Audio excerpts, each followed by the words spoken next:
Hi, everybody. Love you so much. Welcome to the show. This is the first time we've had the roundtable of the White Knights of Middle-earth in 3 weeks. So it's really wonderful to have it back. And let me double check on the levels here for audio. It's low. It's higher.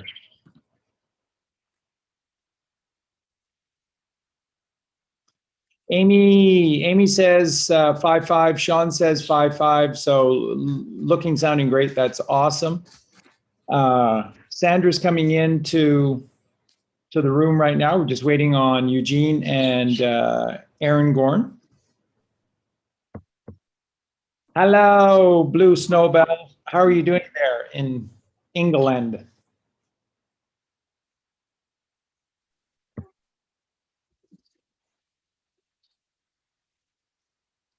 No volume, no voice.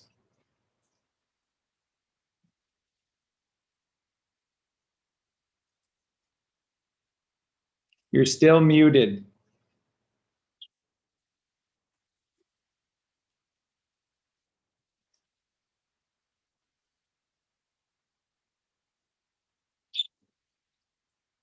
Just remember in Zoom, down in the bottom left of your Zoom window, you'll see the microphone and the video camera, and you're just clicking on the microphone. One day I will sit down and learn how to use this Zoom stuff. Just never had the time. There. Yeah. Okay, wonderful. So we're just waiting on Aaron and Eugene to drop in as well. In the meantime, in the chat, we've got JV. Hi, JV. Kathleen. Hi, Kathleen. That's Kathleen Parsons. Ben says 5-5. Hi, Ben. Jeremy. Hi, Jeremy. We love you. Patty Cakes. We love you so much. Darlene, Melissa, Henri, Henrique, Henrik, Amy.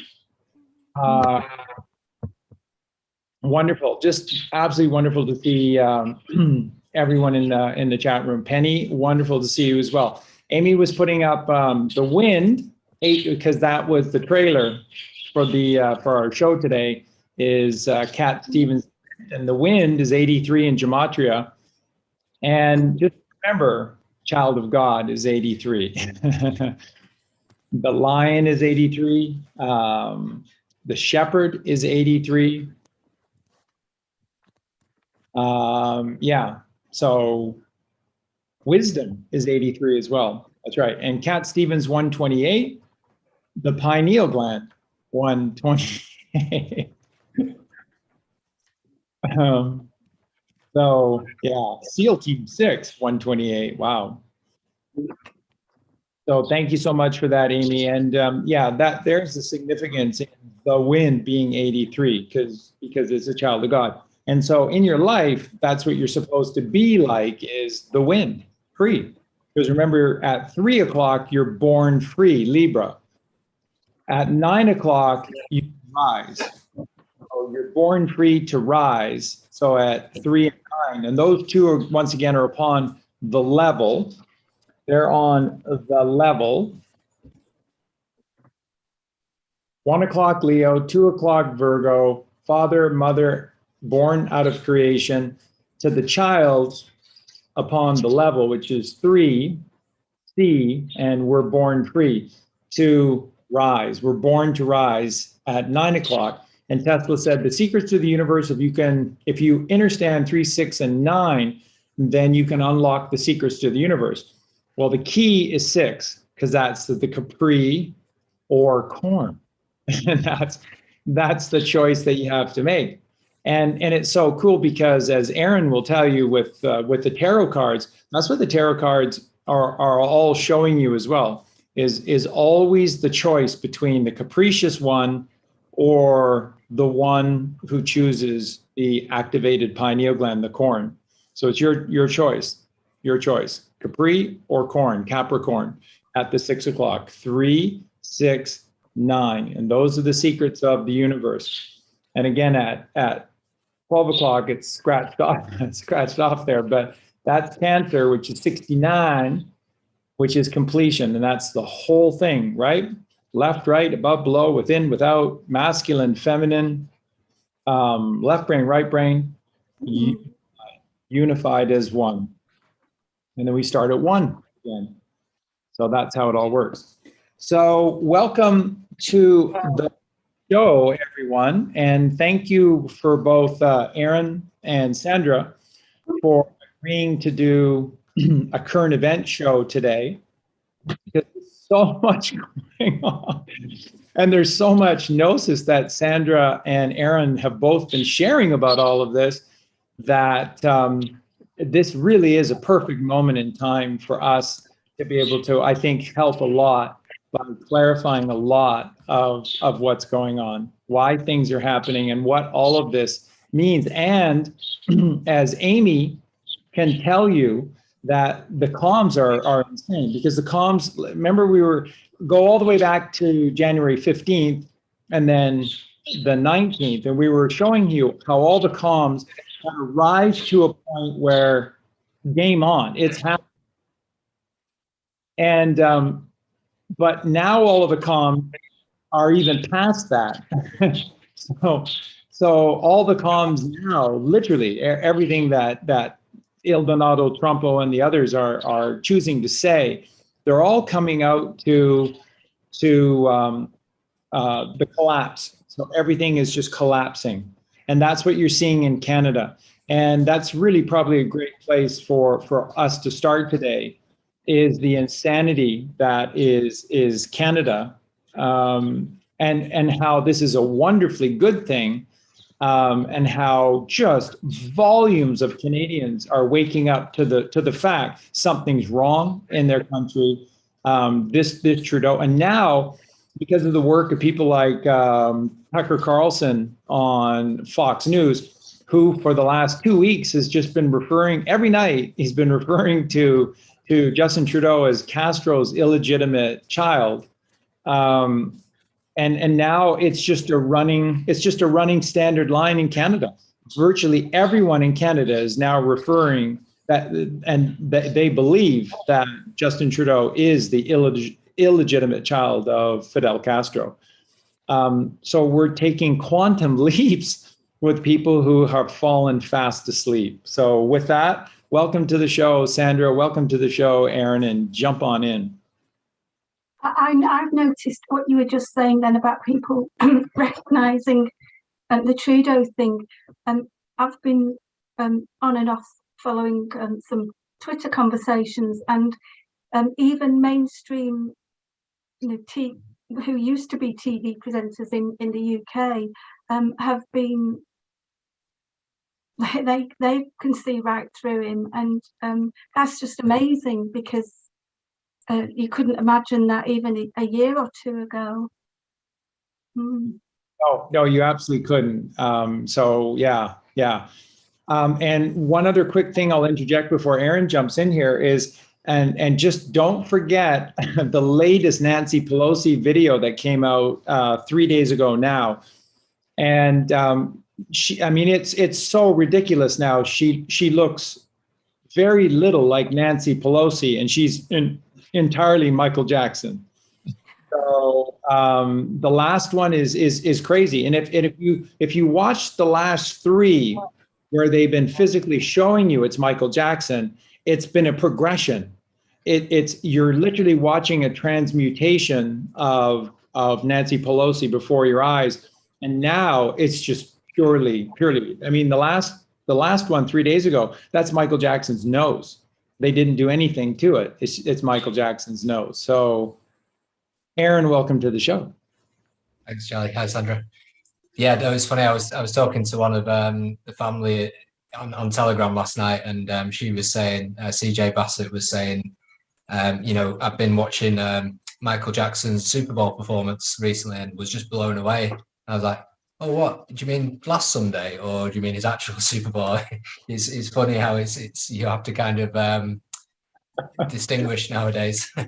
Yeah, no, I've not seen that new Nancy Pelosi video, but I will have to. No, I I just love haven't seen how, that either. Where are these Nancy Pelosi videos? Where can they be found? Well, Haven't seen. if you guys want to just keep chatting for a sec, I'll find it and I'll quickly play a little bit Okay. Yeah, for you. yeah, that'd be brilliant. yeah. I just I, love how. go on, sorry. Go on. No, you go on, Sandra. No, go on. No, you go. I just love how it's accelerating more and more and more. You know, I've gone back and rewatched the Sherlock series recently, and I've just blasted my way through them because it's so good. Well, You know, it is accelerating. You're right. Yeah, It is. Go on. yeah. But going back to, I'm on season 3 now, and I watched it back when it came out with, you know, I was aware of what was going on in the world, but not from the Q perspective. I had no idea about any of that, what was coming. And now watching with fresh eyes, you can see the white pills back then. You know, in season 3, there's one about a media mogul who's basically Robert Maxwell. He's blackmailing people with their affairs with underage girls. The one he's blackmailing is a member of the aristocracy. He's a lord, so basically Prince Andrew. The Lord's wife is called Elizabeth, and I watch everything with subtitles on because I like to know exactly what they're saying. Have to BBC Sherlock, don't you? You have to. Yeah, you really do. And when he said his wife, the Lord's wife, is called Elizabeth, and on the Amazon subtitles it says Elizabeth the First, and I was like, that's weird. But then I'm thinking, well, what are they alluding to? Who's Prince Andrew's mum, the second? Which came first in terms of revelations? Elizabeth the First, and now Prince Andrew is Elizabeth the Second. And the media mogul, it's not directly saying the Lord has a sweating condition, but the media mogul says, I have a sweat condition. And it's like, it's just brilliant. Yeah. And now obviously the Brilliant. revelations are coming out faster and faster and faster, but it's just great to see. Well, where you know it was. what's happening is that what is being mirrored is how psychopaths work on macro and micro levels, and because what they do is they take people apart systematically. They do it insidiously, and then as time goes on, they ramp it up. So it's kind of like that in reverse, and it's a bit like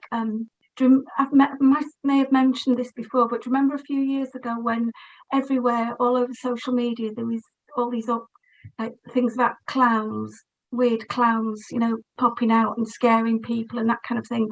And I'm convinced that is, you know, letting us know that it is a circus, and that in this country anyway, the chief clown is Boris Johnson, isn't he? Because he looks like a muppet, and that's he's meant to look like that because they're all acting. It's all a stage. And today, actually, this morning, there's a really intensely annoying, so awful that I can't bear to watch him.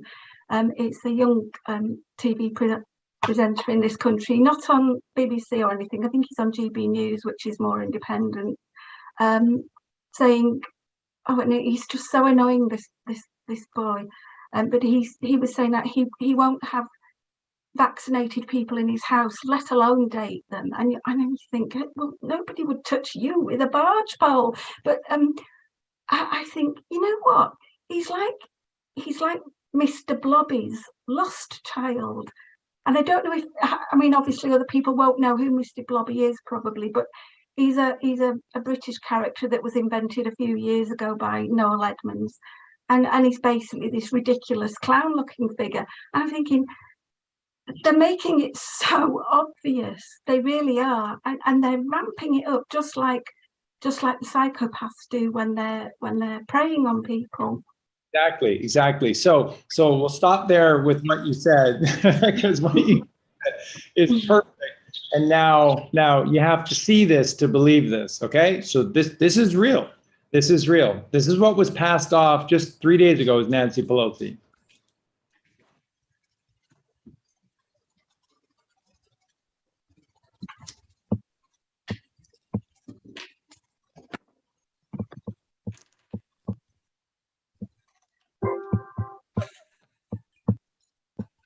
look.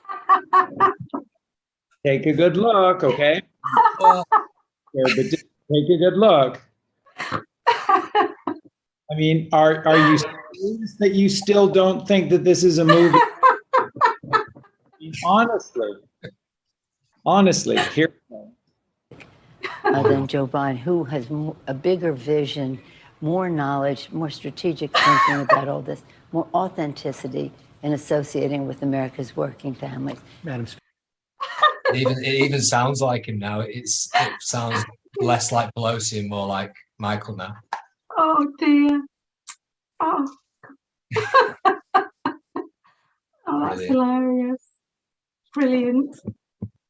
It's, but you need to remember there's 208 countries that are totally corrupt, and now there's no other way to look at it. It's very interesting because just like in The Lord of the Rings, the War of the Ring, and that's why Tolkien originally wanted to call it the War of the Ring, because it's warring against Sauron's one ring, which is his dominion over you, which is your left brain, which is the ego, and they own you. And in The Lord of the Rings, the battle for the War of the Ring doesn't end until at the very doorstep of Bilbo and Frodo in the Shire at Bag End. And do the gematria again, right? So at the birthday party, Bilbo's 111 and Frodo's 33. It's 144. So together, Bilbo and Frodo are the chosen ones. They wear the mark of the chosen ones upon their brow. 144,000. There's 144, special guests invited to their party, and between the two of them, 111 and 33 is 144. So Tolkien is powerfully showing you what's going on, and Lewis was powerfully showing you in the Chronicles of Narnia what's going on. It's like they knew that this day would come, and what they're showing you is against insurmountable odds. The white hats are taking down Satanism, Sauron. Sauron is Satan, and so when we talk about current events today, we are talking about the Lord of the Rings. We are talking about the Chronicles of Narnia, because they foreshadowed all of this in that work. And you can't get past that point of the War of the Ring literally ends at the doorstep at Bag End. Do the gematria of Bag End. Literally ends at the doorstep of Frodo and Bilbo Baggins. And so as we come to the end, and there's these 208 lawless, godless countries on this earth, then Colleen and I have our grandson, Sinead's precious child, Dante, stolen from us, and nobody wants to do anything about it. It's the most incredible thing. Everything that's gone on has been a stall game to protect one another, because they're all in it together. If one of them goes down, they all go down. So they're all just doing everything to make us go around in circles again and again. We're on our fourth lawyer, because the first three lawyers were all crooked. We're all completely paid off by the other side. And the only reason we're getting ahead in things now is because Ramiro on our family reached out. Ramiro's originally from Cuba, reached out to us and said, listen, I have a very, very close friend in Mexico City. He is a senator. Now, in Mexico, that's a huge deal. If you're a senator for the federal government in Mexico, you do hold an enormous amount of power in this country. And so he said he's awaiting your call and he will help you. And when I phoned, he was generally aware of who we are and what we represented. And he said, I do want to help. And so he's the one who put us in contact with Manuel, who is our current lawyer, who's a former mayor of Cuernavaca. And he and his friend, who are both sort of, they refer to themselves as like godsons to this senator in Mexico City. And they said, if he wants us to do this, we're going to do this. And although it's expensive, they've taken an enormous amount of their fee off to help us through this. And now we're making headway. And what they've just been saying is that it's incredible because they're saying like ultimate corruption and evil is like at your front doorstep. That's what Mel said to my wife and I about a week ago. He said it's like pure evil and corruption has landed on your front doorstep. And it was just like, wow, this is Lord of the Rings, and Colleen and I are Bilbo and Frodo Baggins, and this is the ending of the War of the Ring. And so this is why all of this is happening. And somehow, some way, God feels that Colleen and I and Sinead are strong enough to get through this. And because this is insane. So when you ask why is this taking so long, there are 208 godless countries, and in Mexico alone, it's every single state and every single part of every single state is so uniquely corrupt, and that's just Mexico. There's so much to be done. There's so much to be taken down, and it's not enough to just take it down, because then you have to replace. You know, Francis Ford Coppola and Michael Corleone in Godfather 3 were showing you if their wicked evil system collapses, you can't just wash your hands of it, because then, you know, this group and that group and, you know, the Colombians will come in and they'll take over. You're obligated. And that's where Michael says, every time I think I'm out, they pull me back in again to their world, because that's how this system works. And that's what Coppola is showing you. That's why Michael Corleone cannot succeed and will not succeed in The Godfather, because he's trying to fix the system from inside the system. And that's where John Kennedy failed. It's where Adolf Hitler failed. It's where Abraham Lincoln failed. And it's where Donald Trump and John F. Kennedy Jr. succeeded, because they went outside the system. Trump is the orange-haired clown, and he has this persona, but the real Donald Trump is able to work almost to blind eyes behind the scenes. And John Kennedy has a plane crash and dies, and then at the same time, all of these most best important movies in the history of cinema come out on the legs of his airplane going down and crashing. You have to be outside of the system. Coppola did it. You have to be outside the arena, outside the lion's den, don't you? And the thing is, what you have to do is make them think that you're leaving the game, but you're not. Just let it look that way, and that's exactly what's been happening. And you know, I've been well aware for years and years, just like you have, of the corruption and what's really going on in the world.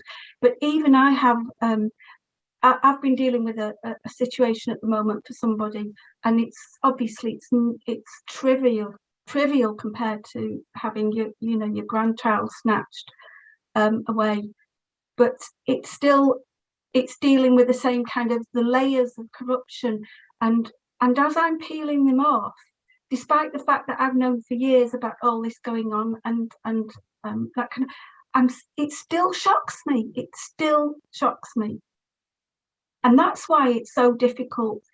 If I can't deal with it, and I know it's been going on for years, how are we expecting people? We're expecting people who've been fast asleep to suddenly come on board, and you can't blame them for being wary. You just can't.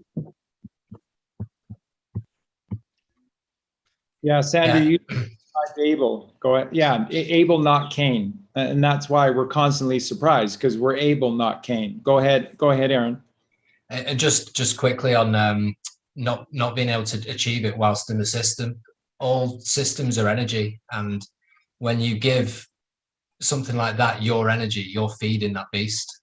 Like in so many Star Trek episodes and other sci-fi episodes, so many of the predators or the enemies or even just benign creatures, were energetic, and if you fired phasers at them, they would feed off that, become bigger, and then use it against you. And that's exactly what the Cabal have done with all these, because they've created these systems.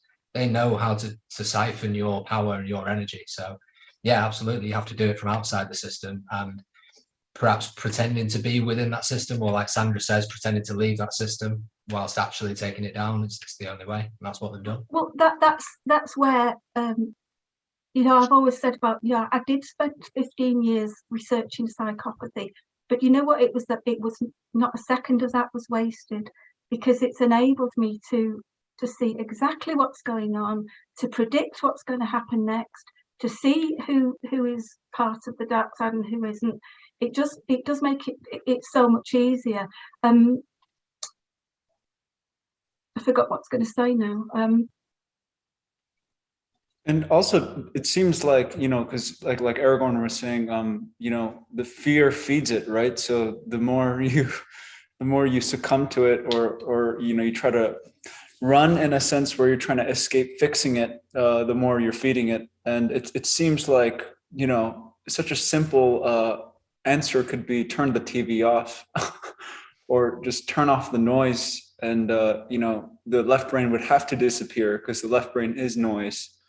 So it seems like if everyone just stopped giving it attention and, you know, put their attention elsewhere like the hobbits do, we could go back to... That's another psychopathic trait. They crave attention, and they love playing games as well. They will play, I mean, and they'll get people to take part in a game, and people don't even realise they're part of a game, and that's what they're doing at the moment as well. But the what you were just saying then about got my mind. What did you just say about?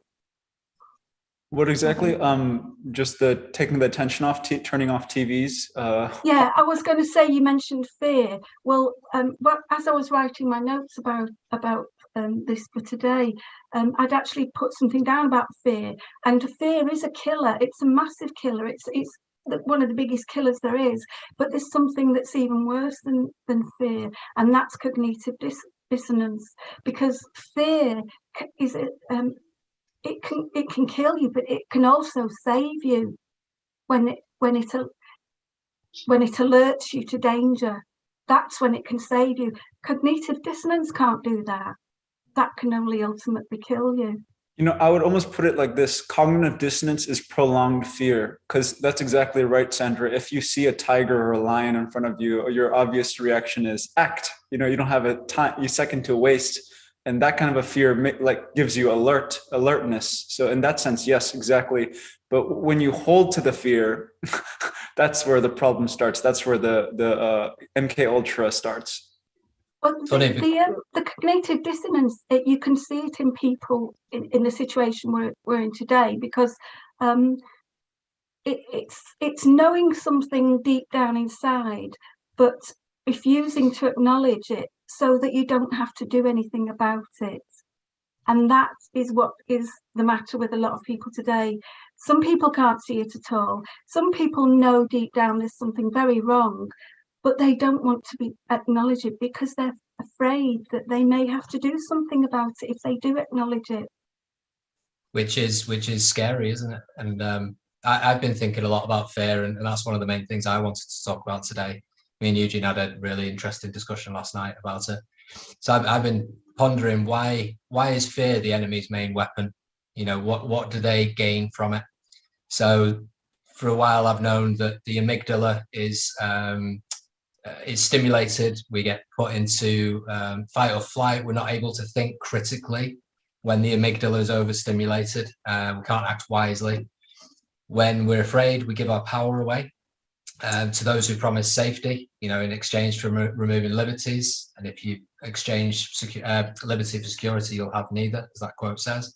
But I think there's actually a deeper reason that came to me this week as I've been researching Dr. Morse, and that's that the esoteric reason, like the Bible is all about the body, so is the reasons why fear is used against us, because it's actually kidneys that hold all our fear. And kidneys is how we excrete toxins and how we excrete parasites, as far as I am aware. So why do they put us in fear? it's to stop our kidneys functioning properly, so we can't move that lymph and get all these toxins out of us. So we can't drain our own swamp, essentially, when we're always in fear. So I think that's the deeper reason for it. But And it paralyzes you, doesn't it? That's the thing. Yeah. Fear paralyzes, and that's what predators do to their prey. They will often take them by surprise, paralyze them, and then go back for the kill later on. And that's what they've been doing. They've been paralyzing people with fear, and then it's like like these elephants that have been treated badly all their lives, and they get they're chained up to a pole all their lives, and then somebody comes along and unlocks the chain, but the elephant doesn't move.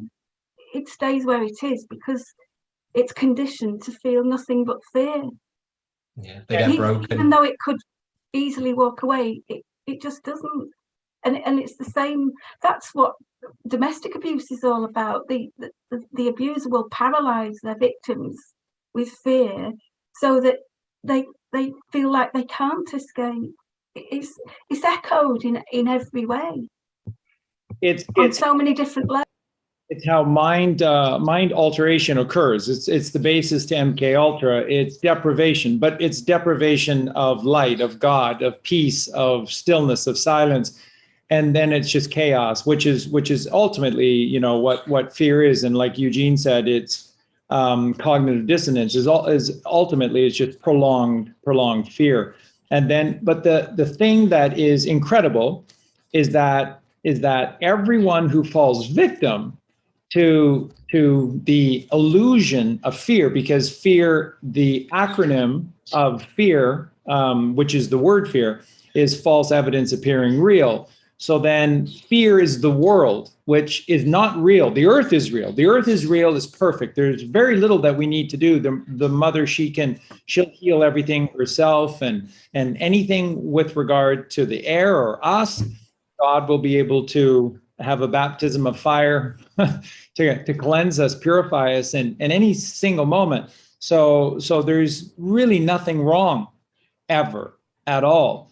And what is wrong is the illusion. And the problem is people participating in the illusion. So is there an option? Yes, of course there is, because the option would be to listen to Jesus Christ. And that is just reading the New Testament of the Bible for yourself and listening to Jesus, who says, above all other things, 1, go forth and sin no more. 2, take no thought for your life. So if you stop participating in their system, which is thinking, left brain, electrical circuit, ego, and you're overloading, overstimulation, and you're overstimulating your senses, and then you're just having a meltdown on 2 o'clock, 5 o'clock, 8 o'clock every single day, then if you stop playing that game by casting thy net to the right and simply trusting in God and stilling the thought brain. That's the thinking brain. Your right brain does not think. It is not a thinking brain. It's an ideas brain, but the ideas just seem to come to you. There's no thinking that generates them. They just happen. Everything just happens. That's why Bagger says to Juna, trust in your hands, Juna. Your hands are far wiser than your mind will ever be. Don't be in your mind. It's not your best. It's not your best place. It's not your best place, Juna. Trust in your hands, because then that's synchronicity, because that is syncretism. That is oneness. That is connection. That's the field. And that's the scene where he's teaching Juna about the field, and that you're just all one. So the shot already exists and it's perfect, and it will choose you. Get out of your way, Juna. Stop thinking, Juna. And then what is the little boy who's the caddy narrating through the movie? What does he say after that incredible scene? And they begin to move through round 3. He says, and then the rest of the day, Juna attempted, as Bagger taught him, to have complete silence without falling asleep. And that's the secret to life. And that's in a Hollywood movie. That's the secret to life. is to have complete stillness within you without falling asleep. And when you But can, that's- you've achieved reality, actually what is real, which is the earth, where there are no problems. There is no false evidence appearing real. There's only endless abundance and stimulation in bliss and glory to God. That's all that exists. Everything else is an illusion, or as Santos and I like to say, a delusion, because it's killing the light within you when you buy into this, but it's not real. None of this is real. And yes, it is real, Charlie, because, you know, if I don't participate, they could fine me. And if I don't pay this, they could do. But when you stand up for your sovereignty, when you do, that's walking on the water, by the way. So you can walk on the water. And every time you deny a corrupt system by saying no and doing your own thing, God is always with you. Christ is always with you. And the reward for your sovereignty is that they can lock you in a cell and a mighty, mighty power will come and set you free. And that is God. There's nothing that they can do. There's nothing that they can do to take away your sovereignty and your joy and your happiness, because it's all here. It's all in here. And your entire life is supposed to be generating the lighthouse inside of you and then sharing it for free with everyone out there. That's the only thing that's real. And they've got you believing in a reality where everything is out there happening to you, and they're happy to tell you it's all unfair. They do that. They tell you it's all unfair, but there's nothing you can do about it. It's too big. There are far more people who can't think at all rather than overthink, aren't they? And you know, like the people who they're told that they don't, by their leaders, that they don't have to wear masks anymore, they don't have to do all this social distancing nonsense, but they still do it because they are those elephants whose chains have been broken, but they can't move, and they're not capable of thinking at all. And are we supposed to abandon them? Well, it's not our job. It's not our job we have godlike powers, but within us. Our job is to be the light. It is to connect to the truth. It is to share the truth freely. It is to be the light of this world. And then it's the only way. And when other people see it, they will either be drawn to it like a moth to flames, or they'll repel from it and retreat to the darkness. But that's their choice. So do we abandon others? No, they're all gifted free will, Sandra, from God. And you and I do not know better than God. So we have to trust that there's a plan, trust in the plan. And that even now, these are Book of Revelation times, and there are, oh my Lord, are there so many millions that are going to fall into the steaming lake of fire. It's just incredible how many. But that's a mercy. That's a gift. And it's not an ending. It's not an ending. It is an absolute gift for them to see the folly of their ways and then to get jolly and holly about the rising and stop falling. That's what everybody's doing. Everybody keeps falling down. And like I said, when you sleep, to be able to sleep, you have to fall to sleep. You can't avoid it. If you're going to sleep, you put yourself into sleeping position. It's a falling.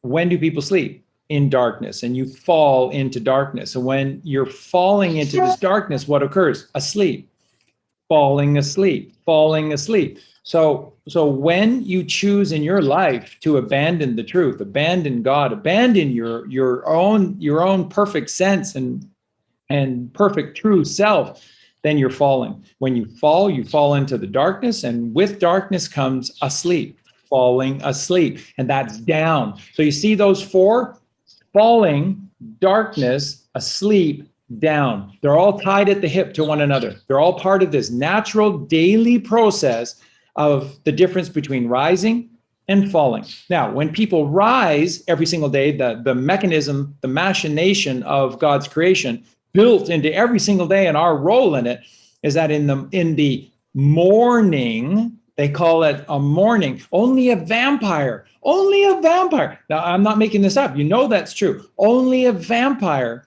would repel at the rising of the sun every day, right? It's their death. So they're mourning, vampires. And the vampires have taught you to use the word morning when the sun is rising. It's incredible. It's absolutely incredible. So when you rise, what is existing? When the sun rises, there's light.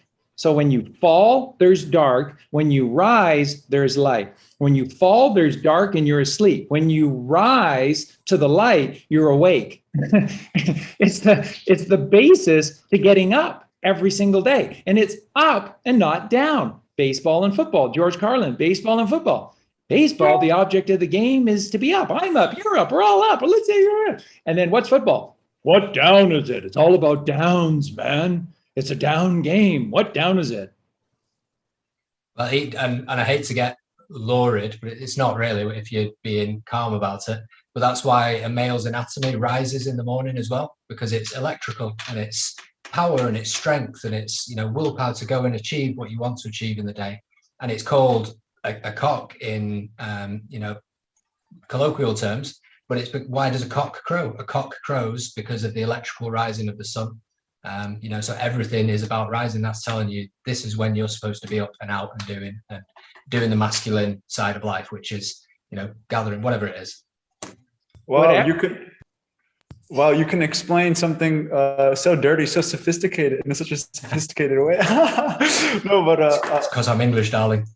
Really finish that then. So then choosing positive, choosing God, choosing natural creation, choosing the light, what do you get? What are the four words? So when we fall, we're falling into darkness, asleep, and down. Those are the four. And when we choose to rise, we're rising to the light, which is up, and you're awakened. That's what it means. To if you've risen to the light, you're awoke, you're awakened. And that's what this is all about. This is the Great Awakening. So what are we doing? We're all rising. And then if you're rising to the awakening in the light, that's God. God is the truth. And then as soon as you rise with the sun every single morning, see, they've obfuscated the word. It's not S-U-N, it's S-O-N. That's why there's a sun in the sky. Do you remember the original Matrix movie? Does anyone remember the original? I like that one scene. Watch the whole movie. Watch the very ending of the movie. What does the little girl say? I know where Neo is. You think we'll see him again? Yep. Neo is the rising sun in the sky. He's Christ. Every one of us that completes this journey, completes this process, you're another sun in the sky. You're another rising light on this earth. This is what the world needs. We don't need more problems. We don't need more mask wearers hiding behind lies. We need truth tellers, truth sayers. And that's all you have to do is rise with the sun, because that's natural creation. So that's God. That's God and the mother. They're both the truth. The first thing God created was the mother. She's the truth. God is the creator. He is the truth. Whatever he created is the truth. First thing he created is the mother. She's the truth. Their child is the Son of Man, Christ. So when you're with the rising sun, which is light, which is up, I'm up, we're up, who's up, we're up. When you rise with the sun, you're automatically in alignment to Jesus Christ. You're automatically in alignment to Mother Earth. You're automatically in alignment to God. But when you keep falling down into the darkness and you're asleep, then this shit goes on all around you until it's insanity. Charlie, find ourselves. When you're with the sun, you're also you're in the origin, or you're the original, because I went and searched up the etymology of origin, and it means to rise. I wonder where that comes from. Probably not the sun, probably something else. But it's just funny how where is the origin? It's the vernal equinox, right? Or 6 a.m. in the morning, whatever you want to call it. And it's right at the end of darkness and the beginning of light. So that's the origin, is the end of darkness or the beginning of light. Yeah. All of God's creation. I mean, this is This is concreted into God's creation, and you are forced to play this role every single day, and you're constantly choosing. Are you rising or are you falling? Only a vampire would call the miracle of the sun, S-O-N, rising in the sky every single morning. Neo is the sun rising because he's the one. He's the age, he's an eon. Eon, Neo, one. He's the son of man. Only a vampire would say, I'm in mourning over this miracle. Right. You just allowed vampires, and I'm not embellishing this at all. You've allowed vampires. Cain ate Abel. This is biblical. Well, how far does this go back, Charlie? Adam and Eve. Cain and Abel. That's what this is. So, and then a couple of quick things about what Aaron was saying. One, Aaron was saying, and then so, and that's why your member rises with the rising of this light, because it's going up, and you get an upper in the morning, because that's perfectly natural, because that is, you're connected. We're all one to the system, and your symbol is rising. And truth be told, women feel that in the morning too, within their fallopian tubes. There is a sense of pleasure and rising within them. No one likes to talk about that, because if you did, that's sick. What are you trying to tell me? That God is trying to? No, come on. We're not even going to talk about this. But that's what happens with women as well. There is a gentle caressing of every single aspect of us with this miracle of the rising up of light, the awakening in the morning, because it's a miracle. And only a vampire would call it a morning. It's insane. It's absolutely insane. Perhaps we should be like birds and have a musical party every morning. Exactly. Well, and that is what we're supposed to be doing. When you get up and you see the sun rising upon the level, all the truth in the world comes to you with the sun rising and the sun setting. It's incredible. I've shared this for 4.5 years now. If you wake, what you're supposed to, with the rising of the sun, so much truth is just gifted to you upon the level. Level means truth. So when the sun is rising level to your third eye, you see all, and so much is gifted to you. And it's the same thing when the sun is setting. The things that are gifted to me every single day as I complete my chores and I'm outside and I'm walking westward to that setting of the sun is staggering. It is absolutely staggering. I cannot say, and there's no cost. You just have to be present every single day. And I always just seem to find myself there every single day, because I'm a doer, because I'm a giver. And if you're a giver, then you learn the art of receiving. That's the reception that I receive by being a giver and helping all life. And then I'm gifted this. How much is that worth? Even MasterCard knows that it's priceless. I can corroborate that, actually. I don't usually go for my walks in the morning. I usually wait till the afternoon, but I had to be up very early to get my car MOT'd and serviced. And I was up with the sun. I had to walk back from the garage, so it took me about an hour. But on that walk, I must have had 45 plus synchronicities, one after the other, boom, boom, boom, boom, boom. And they were mind blowing. I was contemplating the importance of semen retention, and there was a church literally after that thought called the Church on the Brow. And I was like, wow, okay, so the point of semen retention is to awaken your chakra in the third eye. And it was literally 45 plus of those kind of things. There was just before that, there was a bunch of grapes randomly in a bush, just a whole bunch of grapes hanging off a bush. When do you ever see that? And obviously that's your pineal. It was great. So yeah, absolutely, get up with the sun. Okay. No, I never thought about it before, but when I think about it now, if I get up very early and go for a walk, I always feel the kind of joys that you never feel if you go out later on. you know, it's such a special time of day, and the light and everything is just seems so pure and fresh, and you just get this feeling of, you know, being uplifted that you can never quite capture if you go out in the afternoon. And isn't it a joy that you can't buy with money? It's priceless. It's priceless. These are the treasures of God's kingdom. This is the gold and the silver, because gold and silver are alchemical processes of rising, The silver is the mother who is uncoiling 3.5 times, 360, 360, 360 and a half, 180 is 1260, which is the number that dominates the book of Revelation. But it's not about Kundalini. Kundalini is an evil word, Charlie. Come on.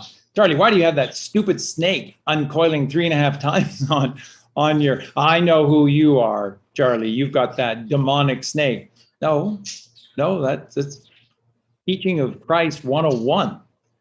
That's the basis of all truth, 101. That's Moses' staff. Yet ding-a-ling, read the Bible for yourself and the bell will ring. Well, it's really giving me a kick, this, actually, because just lately, the past few weeks, I've been getting up I've been staying in bed really late, not deliberately, just that I have woke up late, but I felt absolutely dreadful, no energy or anything. And it's just occurred to me now, that's why, is because I've not been getting up early. And even though I still have the same amount of time being awake, it's just not right. It just doesn't feel right. There's something that I'll quickly bring up here. And I was sharing this through 2020, because in the year 2020, from March until I did that last show with Mark Devlin, which was part 3 of the takedown of the cabal on New Year's Eve.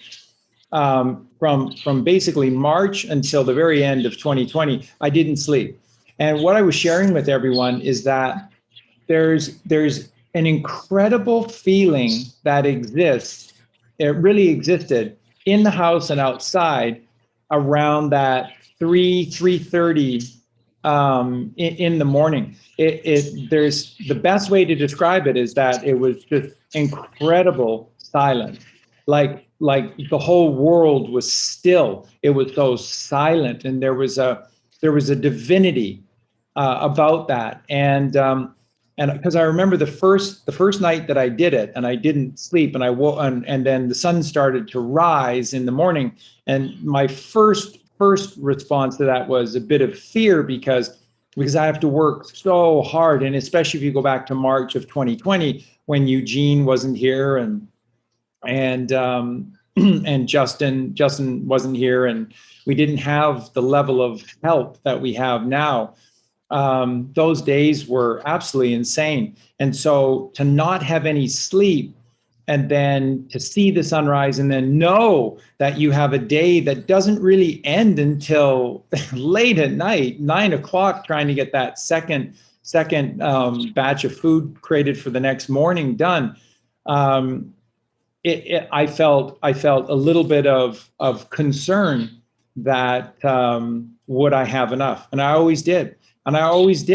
Because that's the grace of God. When you choose to forego sleep so that you can help millions of people see the light, that's selflessness, and that's giving. And when you master the art of giving, you shall know receiving. You will master the art of receiving when you start giving. You want to start receiving better in your life, get off your ass. Sloth is the worst of the 7 deadly sins. That's why it's at the bottom. It's the worst because it's at your fat ass. Get off your fat ass and start doing things for others, giving, and then you will master receiving. And then you're not a victim of this world. And so once again, you just constantly see that the answers are always so simple. So it's fear, fear, fear, fear, fear. Everywhere we look is fear, and it's just fear is a killer. You can watch yourself grow old before your very eyes. You can watch your hair go gray before your very, very eyes when you live in perpetual fear. So it's false evidence appearing real. it appears to be very, very, very real, but it's an illusion. I always think that's about people who've been told that they've got terminal cancer and stuff. Because I think if the people are unaware of it, then it's not going to affect them in the same way. And it's not just the chemo and the poisons that they supposedly treat them with, because it's just palliative, isn't it? It's not going to cure them. And they age so rapidly. And it isn't just the chemo, it's the fear as well. And it just plays right into what Aragorn was saying earlier with the kidneys, because if you don't take the trash out, well, you're a heaping pile of trash. So I just want to say that, we were talking, because Charlie was way earlier talking about emptiness, and I want to tie that in too, but also joy, like we were saying, when Sandra woke up early and was walking and, experienced all the beauty, and it was priceless. You couldn't pay anything to get that. And that's exactly it, because, joy is free. It's free for you to take, but it also comes when you are free. So joy comes when there's freedom, a sense of freedom, a sense of a free mind, which is going to bring me into the world is just earth being occupied, or an inquisition on earth. So fear is occupation. So on those forums, when they say, what's your occupation? You're basically saying, oh, I identify as this label. I'm occupied by this modality. I'm not unoccupied. I have to be something. And so emptiness, stillness, and silence is no occupation, is unoccupied. And isn't it that in an unoccupied mind, that's when the miracles happen? That's when you can go out in the morning and experience and take in everything. It's when your mind is occupied, you're in noise, and you can't do anything, and you're stuck in fear when the predator is lurking around you. So many of these people, probably still think this Nancy Pelosi is the same person and just has a different makeup routine. That's the sign of an occupied mind. But an unoccupied mind can see. An unoccupied mind has clarity, is clear, is transparent. So there's that. And I think that also ties in with the original, because if you rise, if you Josh likes to say emergency, if you emerge and see as the sun does, then it's kind of obvious. Yeah. That unoccupied mind is where wit comes from, and that's one thing I wanted to say about fear, and how we dispel it, and how we actually defeat the enemy. Well, one of the ways, anyway. In 2020, I think just around the time I discovered Charlie and Colleen, I wrote something called How to Win a Spiritual War. And it was based loosely on Robert Greene's 33 Strategies of War, taking a lot of the strategies that he outlined on how to win war, and then applying them to a spiritual context. And one of the strategies is called the center of gravity strategy. So I'll just read a little quote that he wrote, and it's, everyone has a source of power on which he or she depends. Hitting them there will inflict disproportionate pain. Find out what the other side cherishes most and protects. That is where you must strike. So I was thinking, okay, what do the enemy cherish? What do they really protect? And it's, to me, the first answer was their reputation. And this ties into what Eugene was talking about joy and wit and humor. And to me, one of the main ways we can defeat them is by mocking them. And yeah, when you have an unoccupied mind, that wit can flow through, and you can be so striking and cut them down, by just making ridicule of them. And then that made me think of Harry Potter actually as well, and how defeat the Bogarts, which are the enemy, which appear to you in your greatest form of fear. And you do that by ridiculoso, and you turn them into a sheep with a woolly hat on with no legs and a firework up its bum. You're right, it's the best way. Somebody asked me last week, he said, how do you deal with these psychopaths? And I said, actually, you just have to laugh at them, because it's the only way, really. You when you've done the grey rock thing and just been completely uninteresting to them, so that they can't prod you and provoke you, so they run off to find another victim or another target or whatever. But that is the only way. Apart from that, is to laugh at them, and that's why I think sometimes we appear to find sad things funny, it's just our way of coping, and dealing with it is by using that humor. Don't see much humor in the Bible, do you really? There's many jokes. Making light of the situation, right, Sandra? Yes, exactly. Yes. Don't be so heavy, man. He ain't heavy, he's my brother. He ain't heavy as my brother. Alan Clark is entirely an alchemical treatise about rising or falling, and through this vibration of oneness, togetherness, love, and a dog's love, which is eternal love, which is God's love. Then he ain't heavy, man. He's my brother. That's precisely how this is. So you're a victim to the world. Everyone is adding to your pain body, which is your weight. And again, so this everything always leads back to Robbie. You look at the 60s, and the most iconic song of the 60s came from the band written by Robbie Robertson, and that is The Weight. Most people will say that's the most iconic song. And it was played at Woodstock as well, The Weight. And that is, take the load off of Fanny, put the load right on God. And that's precisely what you do. They do nothing but they're the false Freemasons. So they create bricks and mortar and dump it on your shoulders. Everything that they do is to pour a ton of bricks on you every single day. And every single day, all you have to do is say, Lord, please remove this weight. And God says, that's what I'm here for. I mean, I'm literally here to do this for you. I'm literally here to take the weight off, so that all you see is that this is a delusion. It's an illusion. Breathe it away. Blow it away. The wind, 83. Child of God, 83. Blow it away. You are the wind. And when your winds are dormant, then you're a victim to their world. Every minute of every day, we're faced with choices, aren't we? And if you choose, if you feel sad, you can instantly make yourself feel happy simply by using the muscles in your face and smiling. That instantly makes you feel better. And that is the choice that we make. We choose how we want to feel. We choose that. We can choose to be miserable. We can choose to be happy. It doesn't matter what's going on around us. There are also all those songs as well about smile and the world smiles with you, and cry and you'll cry alone. Yeah, exactly. Every time you smile, you bless a child, is what Earth, Wind, and Fire sings. And that is exactly so. Every time you smile, you bless a child.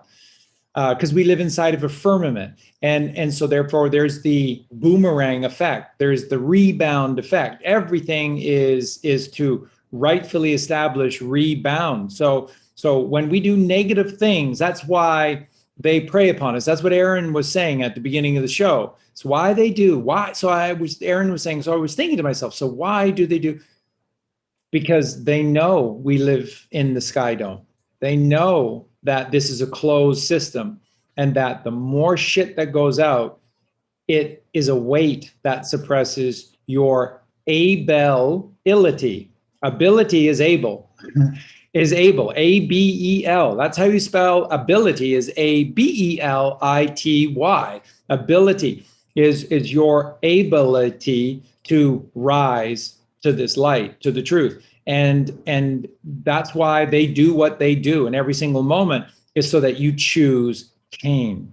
Cain is a cannibal. Cain is a vampire. Cain is a monster. Cain is that monster that's inside of every one of us in every single moment. Like Sandra said, it's a choice.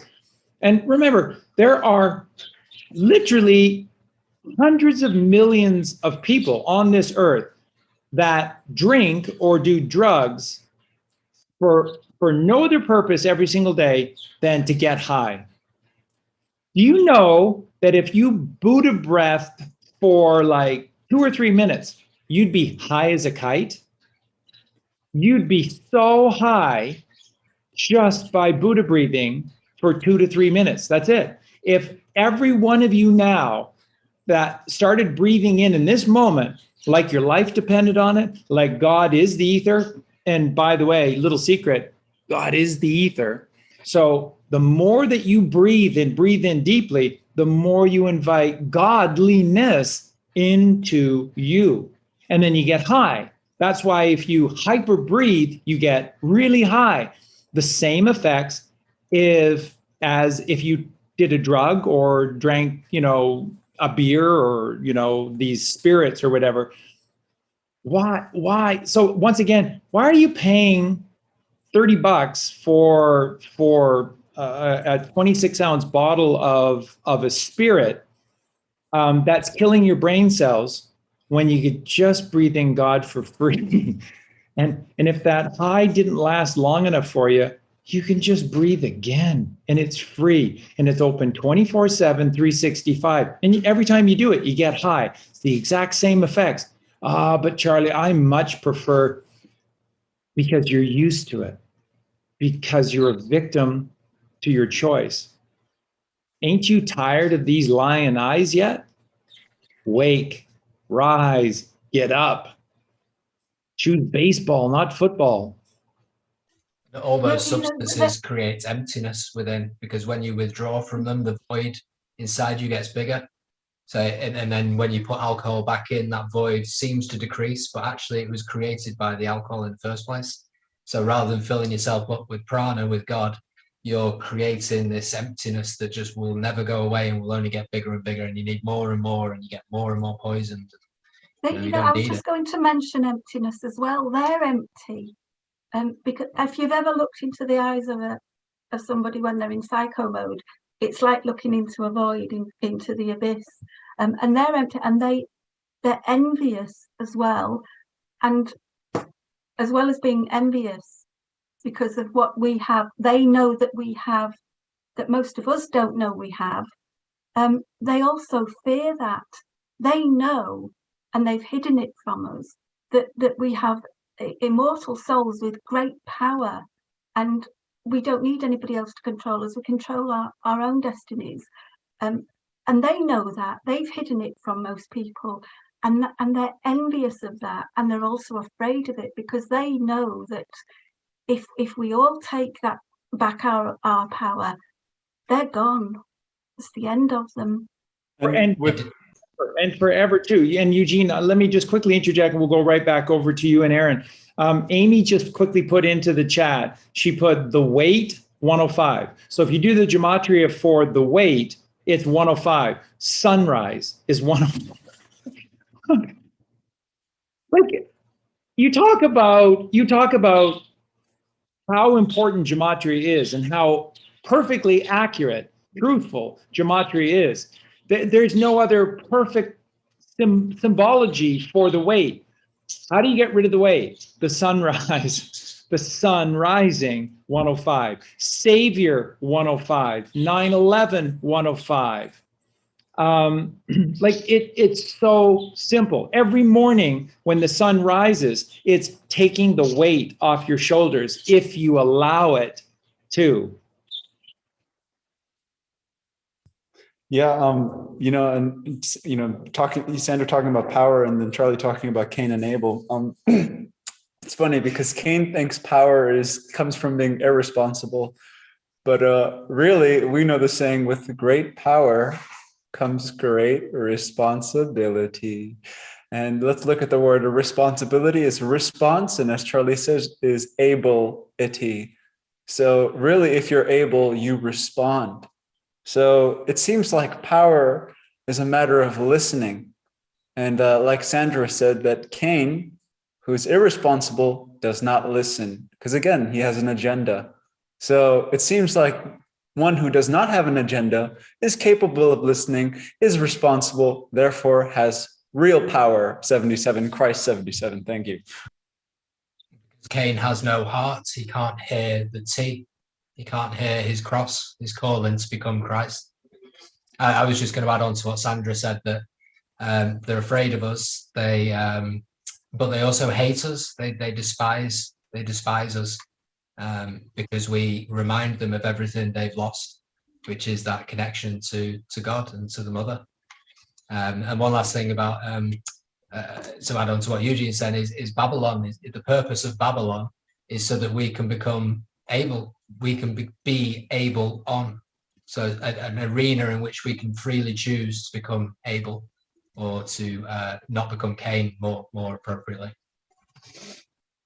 That is so true, Aaron. Look at the word Babylon. It tells you absolutely everything. It's just that the baby has to become able onwards. So when you're born, that is the sea, which is the cup of Christ, facing, it's empty, facing east, because you're longing for your cup full. And so then this is the journey from C to Y. From C to Y, you know, this is the hieroglyphics of the English language, and the journey from C to Y. And again, look at all those words, and so many have been just taken out of our language because they fear the combination of C and Y, because that's ultimately our entire journey. Because the Y is the cup now in perfect balance. The cup is a triangle, triangular shape within you, which is in here, by the way, right? So you got your brain stem, and then you've got your lesser and greater wings to create that cup within you. And then it's full. It's full with the wisdom of God and the perfection of God and the grace of the mother. And then you can't be tipped over because you're in perfect balance, which also was being drawn by Da Vinci.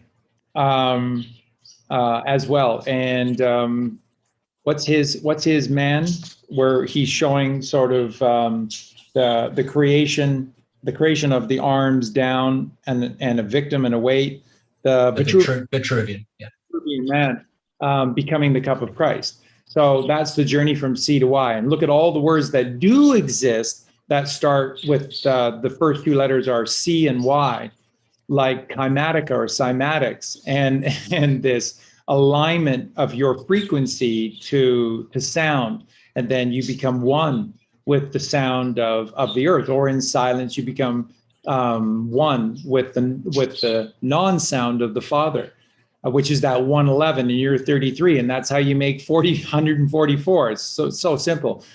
And so you look at the etymology of all of these words, and they're always giving you the truth in plain sight. So really quickly, earlier there was one of our family in the chat was saying, rise and shine from Regina, Saskatchewan. And in Canada, if you've ever gone to court, you'll know that the crown in Canadian court is represented by the name Regina, and nobody seems to know why that is.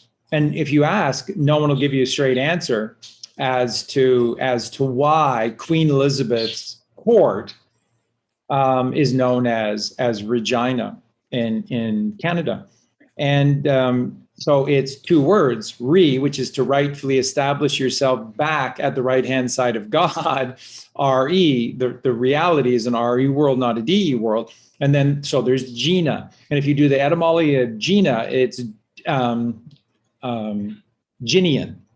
And it comes in various, but the Proto-European and Old Germanic and then Proto-European of Gina is Ginian. And what Ginian literally means is to gape or to be agape. So it's your mouth wide open. And that is a symbology for you being wide open. And so what Regina stands for is to rightfully establish yourself back to God again by being open. And the symbology of your mouth being open is that you're allowing the ether, which is God, within you. And so what's in a name? And why is the court system in Canada represented by the name Regina? And that's what it means. And the truth is always in plain sight, but they've obfuscated all of these words and dumb people down to, and the ultimate is that for most people, they don't even care. They don't even care that you still can find sources, legitimate sources of etymology, and then do your own research to determine the truth about any of this. And that's slothfulness, which is the lowest of the 7 deadly sins. And Charlie, does this also have to do with registration? Because apparently like the whole regis is about king. So like registration is really saying, oh, I'm going to sign my car over to the king. It does. What they'll try to tell you is that registry, the meaning of registry is like a book of account or a book of record. But to be regal, or to be regis, and this is where a lot of these elite families name their children, like Regis Philbin, is to be regal, and that is to be royal, and to be royal is to be in alignment to God, and that's what they're not. So the registry would be a book of record because that would relate to God's law. You know, when Queen Elizabeth, or Mrs. Windsor as I call her, when she signs anything, she doesn't just sign Elizabeth, she always puts Elizabeth R for vagina, or ER. I was just wondering, have you ever seen that video of Justin Del Castro taking the oath when he became Prime Minister of Canada? And he was taking an oath to be loyal to, his loyalties are with the Queen of England, not with the Canadian people. And he also, as part of the wording, he was also promising to keep all her secrets, which is really strange thing to say, isn't it, when you're being sworn in as the Prime Minister of another country? Not when you know what she and her husband did in Canada, in the Kamloops school, and the international arrest warrant has been out for them since the 50s. And then that was the other thing, wasn't it? In 2020, I think it was 2020, when all those mass graves were found underneath that school and underneath all the other schools in Canada. So just again, priming people for what's to come. No, the other day I was saying to Colleen that I actually, despite the fact that we know that Trudeau's a fascist shithead, really, but I still feel a pang of sympathy for him now and then, knowing that he was, probably abused by his own father as a child, and he's ended up the way he is because of that. And it just seems, I don't know, it's so sad, really, but not making excuses for him, by the way. No, not at all. And just to let everybody know, and especially those on the panel, that Colleen is they're in one of these demonic little towns again, attempting to move things forward with regard to Dante's return.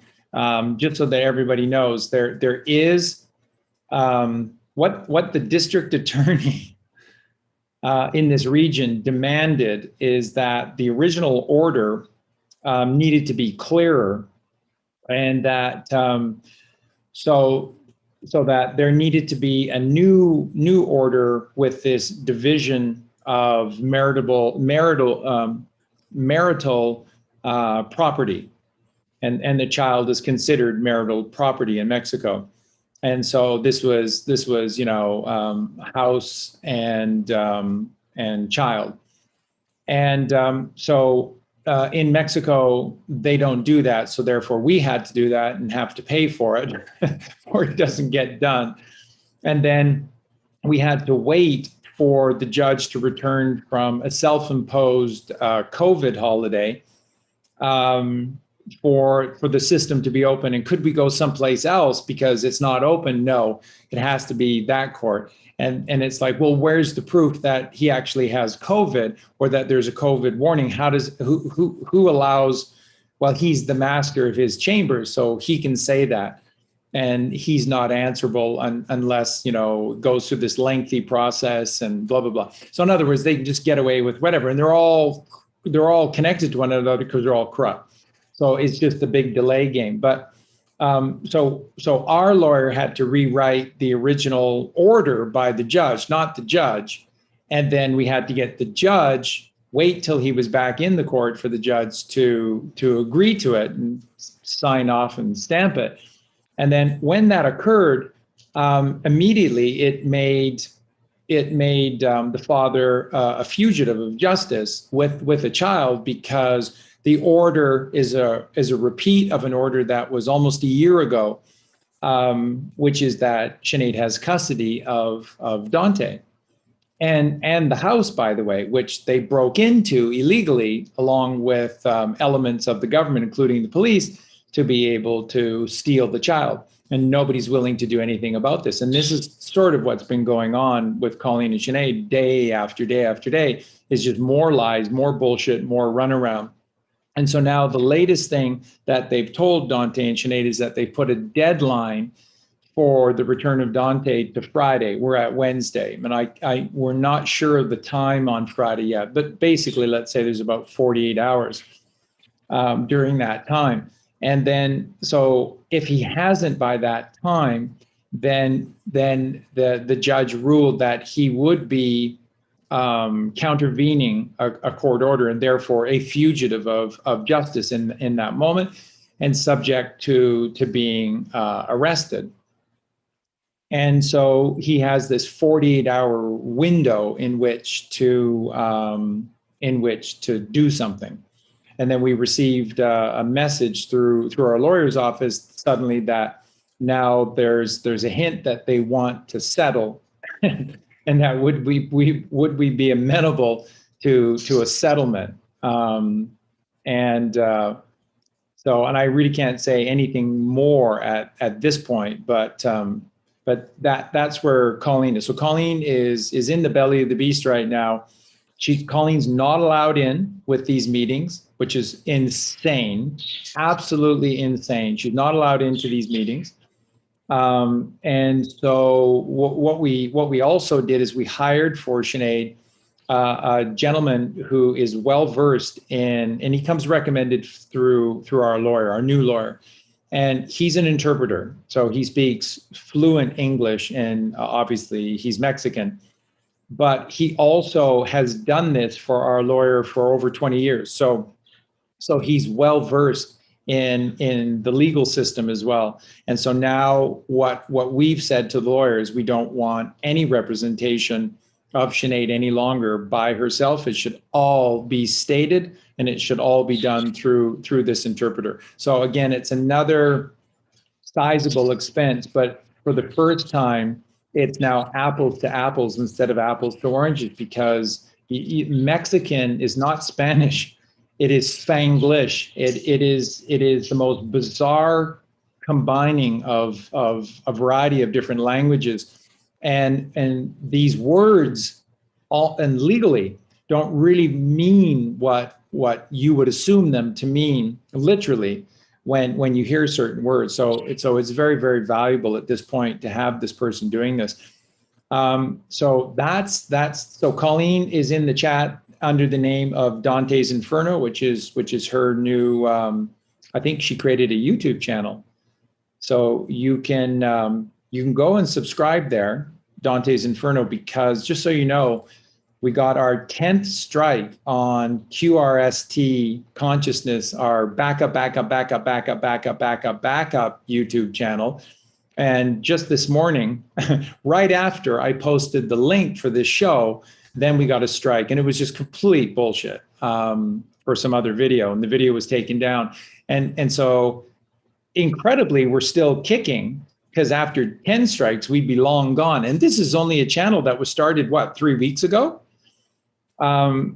So it's incredible. And so we may never, ever get back on that platform. So that's why we're on Justin Carpenter's backup YouTube channel right now for today.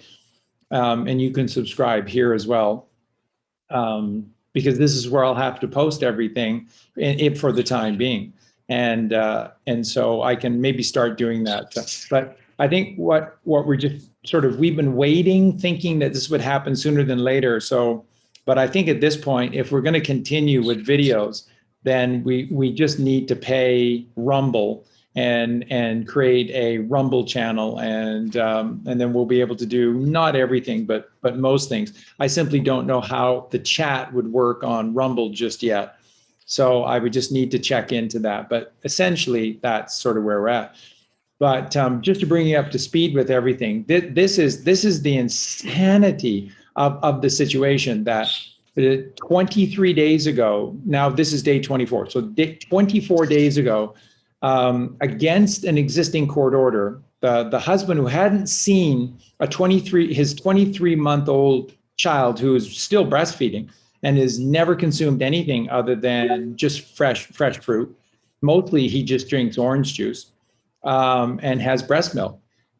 Breaks into the marriage house, which by a court order is in her possession, and has the social services there. This is called DEEF in Mexico. So there was a lady from social services there, and there were 5 police officers. There was his lawyer, and then there was about 10 workers from his father's corrupt little business, and they cut down the door. And then the father of the child went into the house, punched Sinead, and knocked her to the ground. And so this is all. It's all recorded. Sinead had to go to a forensic police office to have everything measured and photographed and all of this. So they know that it's true, that it's real. And then she phoned me when in just utter fear as they were cutting down with a giant saw her metal door. And then so I came running over because their house is about 300 yards away. And when I got there, this piece of shit father of the child was running with Dante in his arms, and Dante screaming towards the opening because the door had been taken off.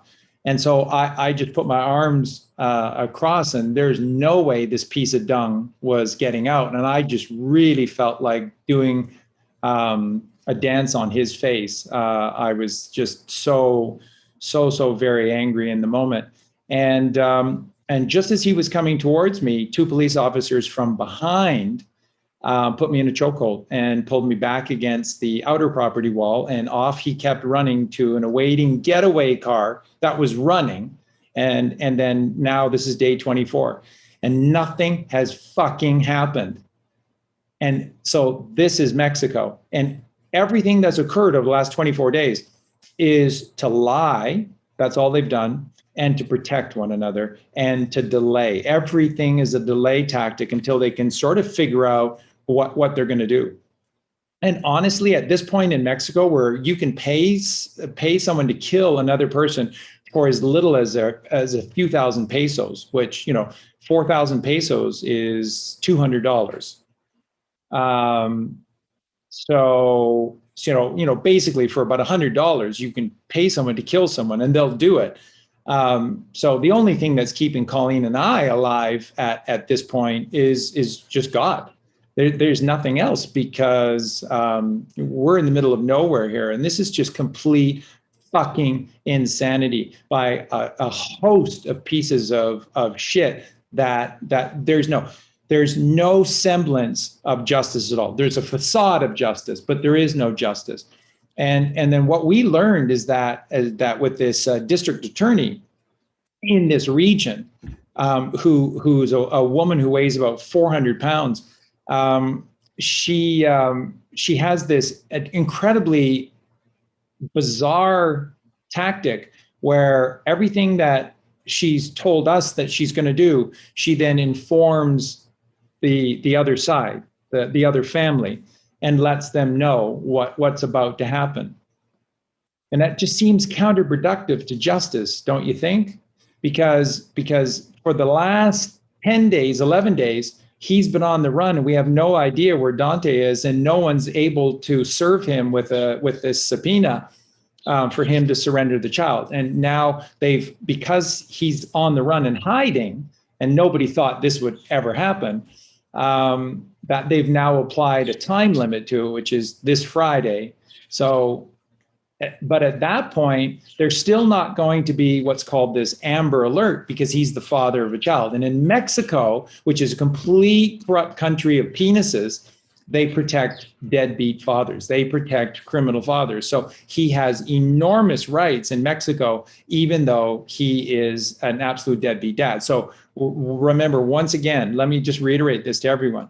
When he took Dante that day, and this all happens in seconds, so this must have been traumatic beyond description for Dante. He had not seen his father for 9 months. And in the totality of Dante's life, he's probably only seen his father literally about 10, 15 times, because he didn't spend a lot of time at home. And so this is a 23-month-old child who still doesn't speak coherent words yet. And he hasn't seen who this person is for 9 months. And then that family hasn't seen them probably hardly ever. And then suddenly there's no mom. And all he's known is Sinead, Colleen and I, whom he loves more than anything. We're his life. And those animals. And then he's taken. And how does a baby process that?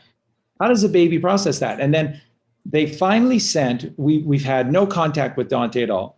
They sent one video. And in the video that they sent, Dante was clearly drugged. There's just no two ways about it. We know Dante. And they're a family that cultivates cannabis and sells cannabis. And with Dante very likely freaking out with them, they've been giving him this marijuana tea that Sinead says is so famous with their family. It's what they do to calm themselves because they're carnal fucking monsters. And they're all crippled with arthritis and they're just all sick all the time because they're just carnal monsters. And so they're all constantly ODing on this marijuana tea. That's what we're dealing with. That's what we're dealing with. And this is right at the doorstep of Frodo and Bilbo Baggins as the War of the Ring comes to an end. It's just incredible. And so, like I said, don't kid yourselves. Colleen and I probably could have been killed 100 times over in the last 24 days. It just would be so easy. There's no other way really to explain why we're still kicking other than God must be intervening on our behalf, because this is what this family is known for. So we do what we do. We're going to continue. But if you see somebody in the chat under Dante's Inferno, that's Colleen, and she's probably just on her phone while she's waiting, while Sinead is in yet another one of these completely worthless. Never will there ever be any justice meetings. And the lawyer was simply saying to Colleen and Sinead yesterday that basically, if something isn't worked out between both sides, us and them, in this window of these 48 hours before this time runs out, then there apparently is no window for negotiations, and then you just move forward. And the first thing would be obviously the return of the child, and then it would be the arrest of the father. But the problem is in Mexico, you can pay prisons a financial fee, and they'll release prisoners for money. So he's saying, depending on where he is sentenced and where he's sentenced to, he could end up spending a week, 10 days in prison, and then for maybe a few 100,000 pesos or something, he could be out about, and that's perfectly legal in Mexico. So really, what have we gained? And then he's saying a proper divorce to be completed with everything that's gone on, and the fact that it's now a criminal matter in Mexico, is likely a 2-year process, is what we're looking at. So, and that would run into, and we'll do it. It's what it is, but that will run into the millions of pesos, So I just want you to know that this is complete insanity as we come to the collapse of this diseased world that we've been living in.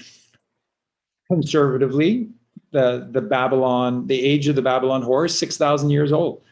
Certainly the last, since Einstein, the last 100, 110, 120 years, it's been all on. So sorry for that segue, but that'll help a lot of you to get caught up on everything that's happening. Once again, the good news is that the miracle occurred where someone reached out to us, connected to the Mexican senator, who connected us to these this legal office and these two wonderful gentlemen who can't be bought off. But they're expensive, and the system is corrupt, and it takes, everything just takes time. So it is what it is.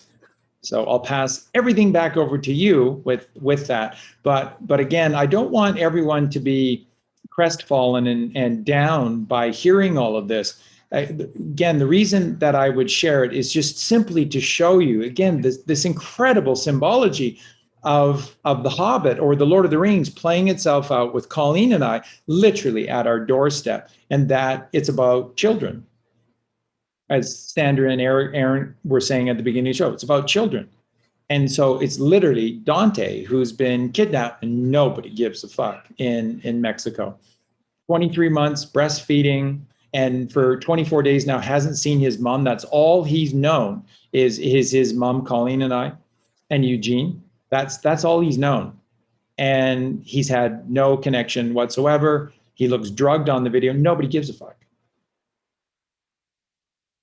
So this is the book of Revelation, and you're rising to this kingdom with the seven gates and the seven pearls and the seven crowns, or you're falling for 1,000 years into the fiery lake. And it's your choice. But my God, there are so many that are going to this fiery lake. It's like on a more general scale as well. It's, you know, they're coming for our children, or they would be if they were still in power. They would be coming through our children with these vaccines. You know, on GBN News today, they were talking about, you know, they're not mandating it, but they're recommending it for under fives. Yeah, I think it's under fives now. So, you know, it's not just, it's all about the children, and it makes me think it's a way of waking people up to that it's always been about the children, but on the level that we know it's about the children as well. So people are being given a choice. You know, they made it quite clear on GBN News that it wouldn't be forced, but and it would be your choice. And like you say, that's what Revelations is all about, isn't it? It's about making that choice and choosing wisely because of the karmic consequences. So yeah, it's not quite as acute as what you guys are experiencing, but it's happening everywhere. It's all about that child, because it's all about the divine child. It's all about, do we choose Christ or do we choose Satan, essentially. Thank you, Aaron. One of the things I was going to mention about dealing with Cain is the way that, you know, people must be very careful not to think that they can do a kind of one-on-one battle with them without help, without people that you can trust. It's a bit like I suppose those lawyers could be seen to be a little bit like maybe Elrond or whatever, because you need people that you can really trust to help you. And you can't battle them on your own, because they will never ever, they're so competitive and so determined and so dominant and so predatory that they cannot face the humiliation of losing or being seen to lose. They want to win. So you have to make them think that they've won, but you have to do it in it's not easy to do that on your own. You do need people who you can trust 100%. In the Hobbit, Thranduil wasn't 100% trustworthy because he was corruptible, not to the same extent as the dwarves, but he was corruptible because his desires came first, and that's not the kind of help that you need. Yeah, and it comes back to fear again with Thranduil. You know, he's he lost his father in the Battle of the Daggerlad outside of Mordor, and only a third of the elves actually returned to Mirkwood, well, to the Greenwood after that battle. And then since the necromancer started weaving the dark spells, and the spiders and the orcs were waylaying elves in the woods, fear changed everything. The elves almost fell below, like that 33 I think is saying that it's almost like the elves fell out of those higher two chakras in that time, which is why they start using authoritarianism against the dwarves, and it's all again due to fear. And you can see how they will absolutely dig their heels in and refuse to surrender, for want of a better word. That's shown by the way Trudeau's been behaving, because he knows that people are against him. He knows that he's fighting a losing battle, but he won't give in. He won't. He's just making things worse and worse and worse. But ultimately, he's making things worse for himself, and he can't see it. And that's their weakness. You see, they think that they are above God, but nobody can reach them. Exactly, and just proving what Aaron was just saying about Thranduil, and then the way that they were dealing with the dwarves out of suspicion, which is fear.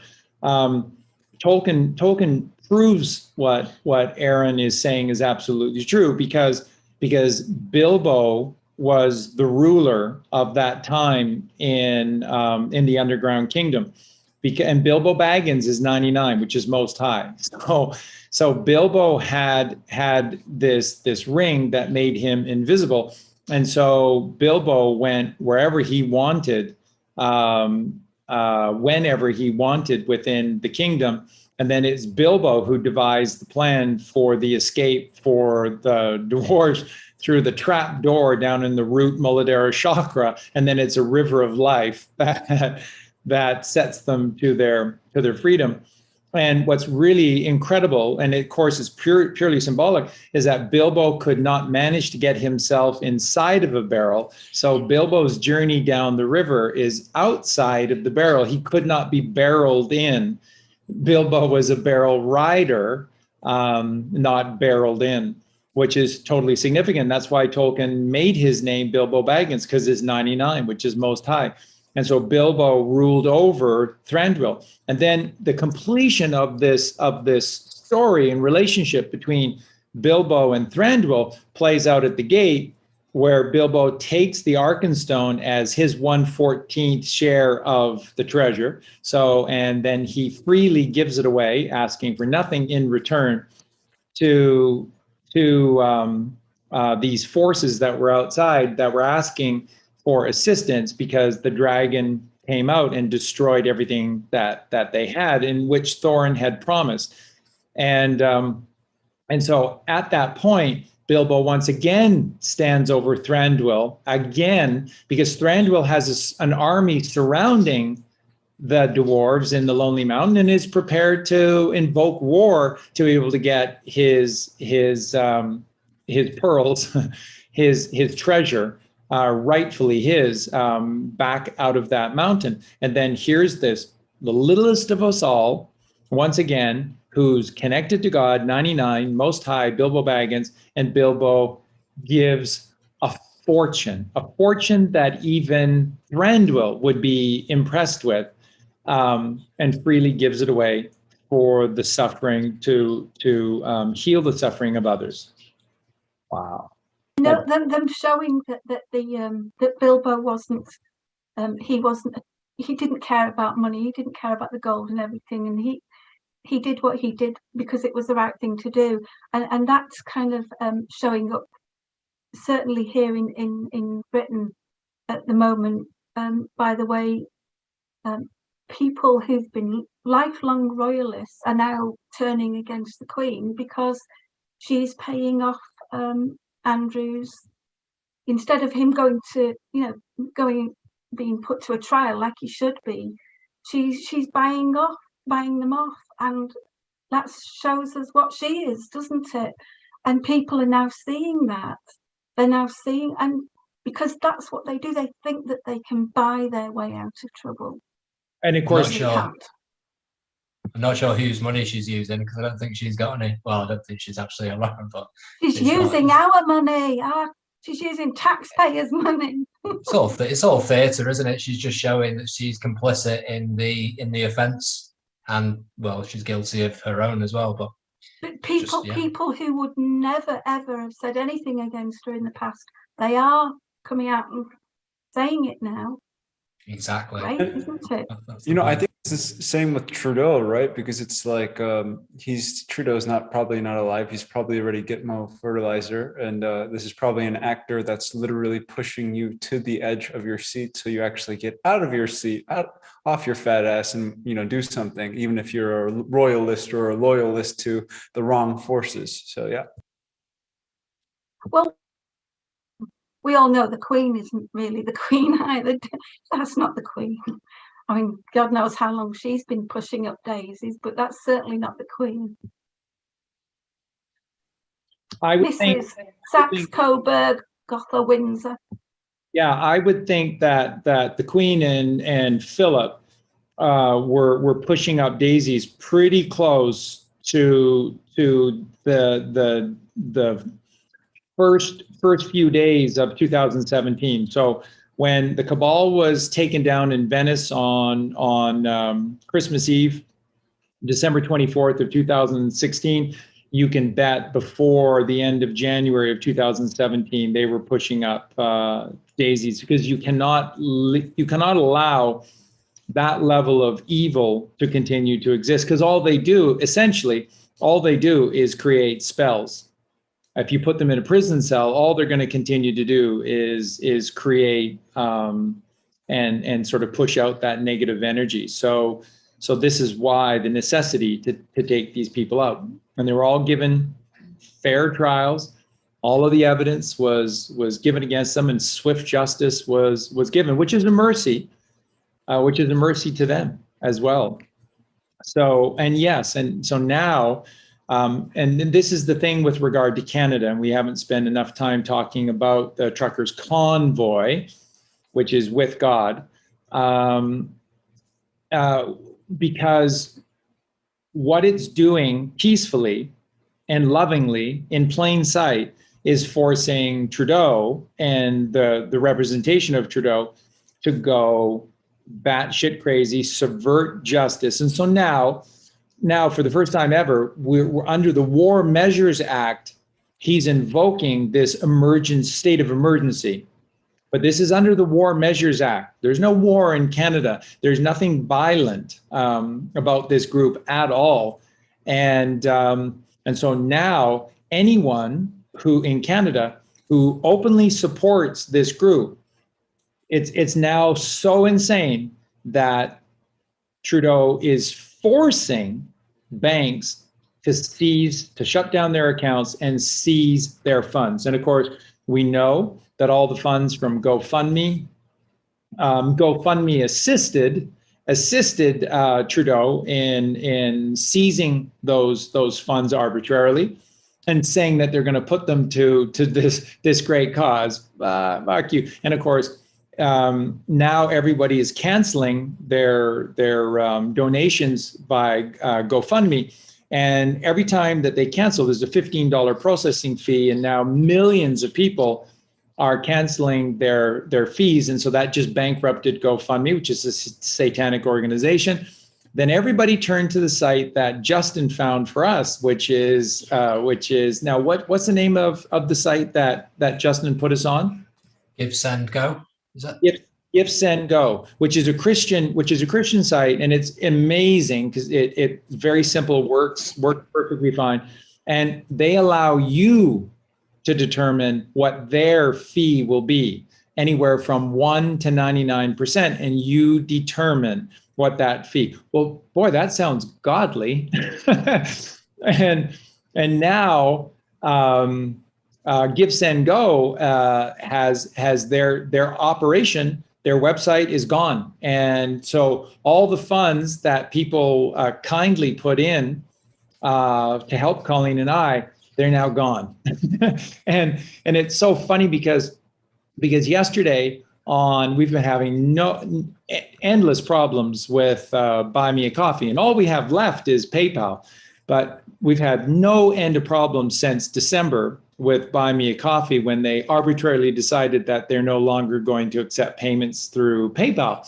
And then what they finally declared to us yesterday is that our situation is very convoluted and time consuming. They've tried their best, but everybody that was on before, and we had almost 500 people a month donating for the animals, and because we're looking after monetarily all of Eugene's rescues, all of Sinead's rescues, and then of course ours. So it's over 70 animals that we provide care for. Every single one that was on there in December is now gone. We've lost them all. And so since that time when we shared with you, we've got 135 new supporters, and that's all we now have. So all we now have is 135, and these are brand new. Big fish? These are brand new big fish that came out of kindness to help Colleen and I. And so every other single that was there, all 500, almost 500 are all gone. And I know many of them have gone over to PayPal and stuff. But I mean, you think this is random? We reached out to a few other sites that basically do sort of the same thing that we do, that are on Buy Me a Coffee. And we asked, have you had any problems with Buy Me a Coffee? And they said, nope, not that we can think of. Everything's fine. So we're targeted again at every single turn. At every single turn, we're targeted again. And so now, 400 plus, almost 500 subscribers on Buy Me a Coffee. Now, as of yesterday, are 135. And so, we'll get through all of this, and it's all good. But it just goes to show you, those who speak the truth are mercilessly singled out. And let's not forget that from August 31st till October 31st in 2020, Colleen and I were attacked 10 times at gunpoint at our home here in Mexico. And it wasn't designed to kill us. It was designed to scare the living bejesus out of us. And that's why it started always with rapping on the metal. With high up, we have another metal wall, so rapping on the metal to gain our attention, and then a whole bunch of gunshots, very, very loud. And so this is not some local hooligan in Mexico. They're looking to take things. They need some money to survive today. So you can only imagine who's behind these 10 attacks, and 2 of which Sinead and Dante were actually sleeping over 2 times when that occurred. So again, this is, and these things I think are allowed to occur because it's needed to be shown. So in many ways, it's kind of flattering to a degree for Colleen and I that that God would use us as such an example, but there's so few people telling the truth. There are so few people telling the truth, and this is what happens to them. They don't just attack you from one direction either, do they? It's a bit like in the Lord of the Rings when they were doing the final battle with Sauron. They're surrounded, and so you'll get them doing this, and you'll get them doing something else, and they'll try every possible method. They'll turn people against you. They'll slander. They'll smear. They'll defame people, and they'll get people who you think are on your side and divide and conquer, and then they rewrite history to suit themselves, and they put around these stories that simply aren't true. And it wouldn't surprise me if some of those people who we just assume were bought off who came to the house and cut the hole in the door and things. It's quite possible that they weren't all bought off. Some of them were just convinced that you were the enemy, and he was in the right. Absolutely. Again, there's such reverse discrimination in Mexico as well, and that's purposely orchestrated by the system itself, because that's divide and conquer. But there are a lot of people in Mexico who simply see us as the problem here, and simply because why are we here in the first place? And a Canadian girl shouldn't be marrying one of our boys. And I mean, it's just, most Mexican people are absolutely amazing. And then there is an upwardly mobile group that are just despicable. But that group exists in Canada. That group exists in the United States. That group exists in the United Kingdom. That group exists in France. It exists in all 208 countries, and they're despicable because they'll do anything to justify this American dream, this pursuit of wealth at any cost. And so they're fallen. And that's darkness, and that's down, and that's pure. It isn't just that it groups on that level either. It's on every strata of society. The same thing happens. It's echoed from the bottom to the top, from the narrow to the wide, and the one thing, Sandra, that I just wanted to share with everyone is this: had our Patreon site not been taken down, we wouldn't never have even needed to ask for any assistance with the legal fees now, with all of this occurring. We never would have. So remember, originally, these two kids from Canada, Colleen and Charlie, whose channel was always suppressed, keeping us down at about 5,000 subscribers for the longest time, until the takedown of the Cabal video, the first one, was put out. And then it was incredible. We were growing. For the first 2 weeks, we were growing over 2,000 subscribers a day. And then the last week of this 3-week period, we were gaining 3,000 subscribers a day. And so we had just gotten over about 160,000 subscribers when the window got closed again, and we just got squeezed right down to about 100 a day. It literally went from 3,000 a day to about 100 a day. And then that's when all of this process of identifying us, and then a plan was created to attack. And so the first thing that happened was that, for no reason whatsoever, that our Patreon accounts were closed. And if that wasn't done, we would never have needed to ask for any money even now at all. So the reason I wanted to share that is because that was natural.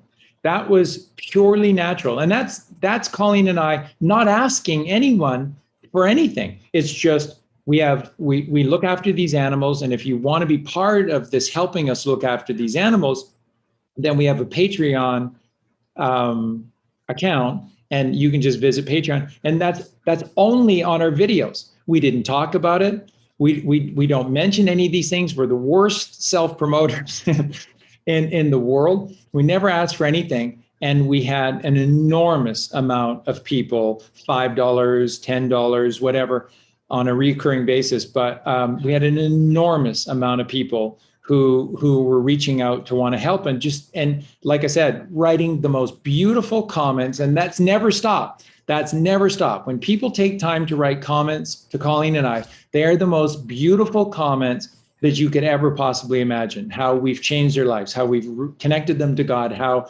they feel in their hearts that we have been the catalyst to help them to see the light again, and to resurrect their life from a hell to something that is beautiful, and so grateful to be part of this family. It's the most amazing thing. And that all happened naturally, without Colleen and I having to do much of anything or any promotion to do any of that. You go to some. That's one of the reasons why they hate you. That's exactly why, because what most people don't understand about these Canaanites is they don't need motives.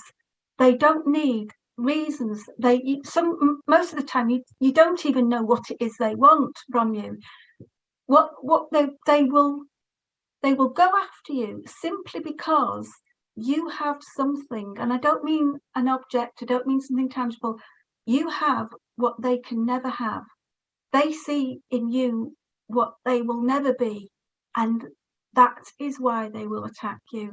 And that's not always obvious to people just onlooking, and that is why the judiciary, the so-called justice system doesn't work either.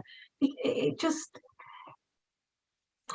there's no truth in it. There's no level playing field. They don't need motive. You see a lot of these, they put them all on TV, don't they, to fool people into thinking this is how it is. What's the motive for this crime? They don't need motives. They just hate you because you're you.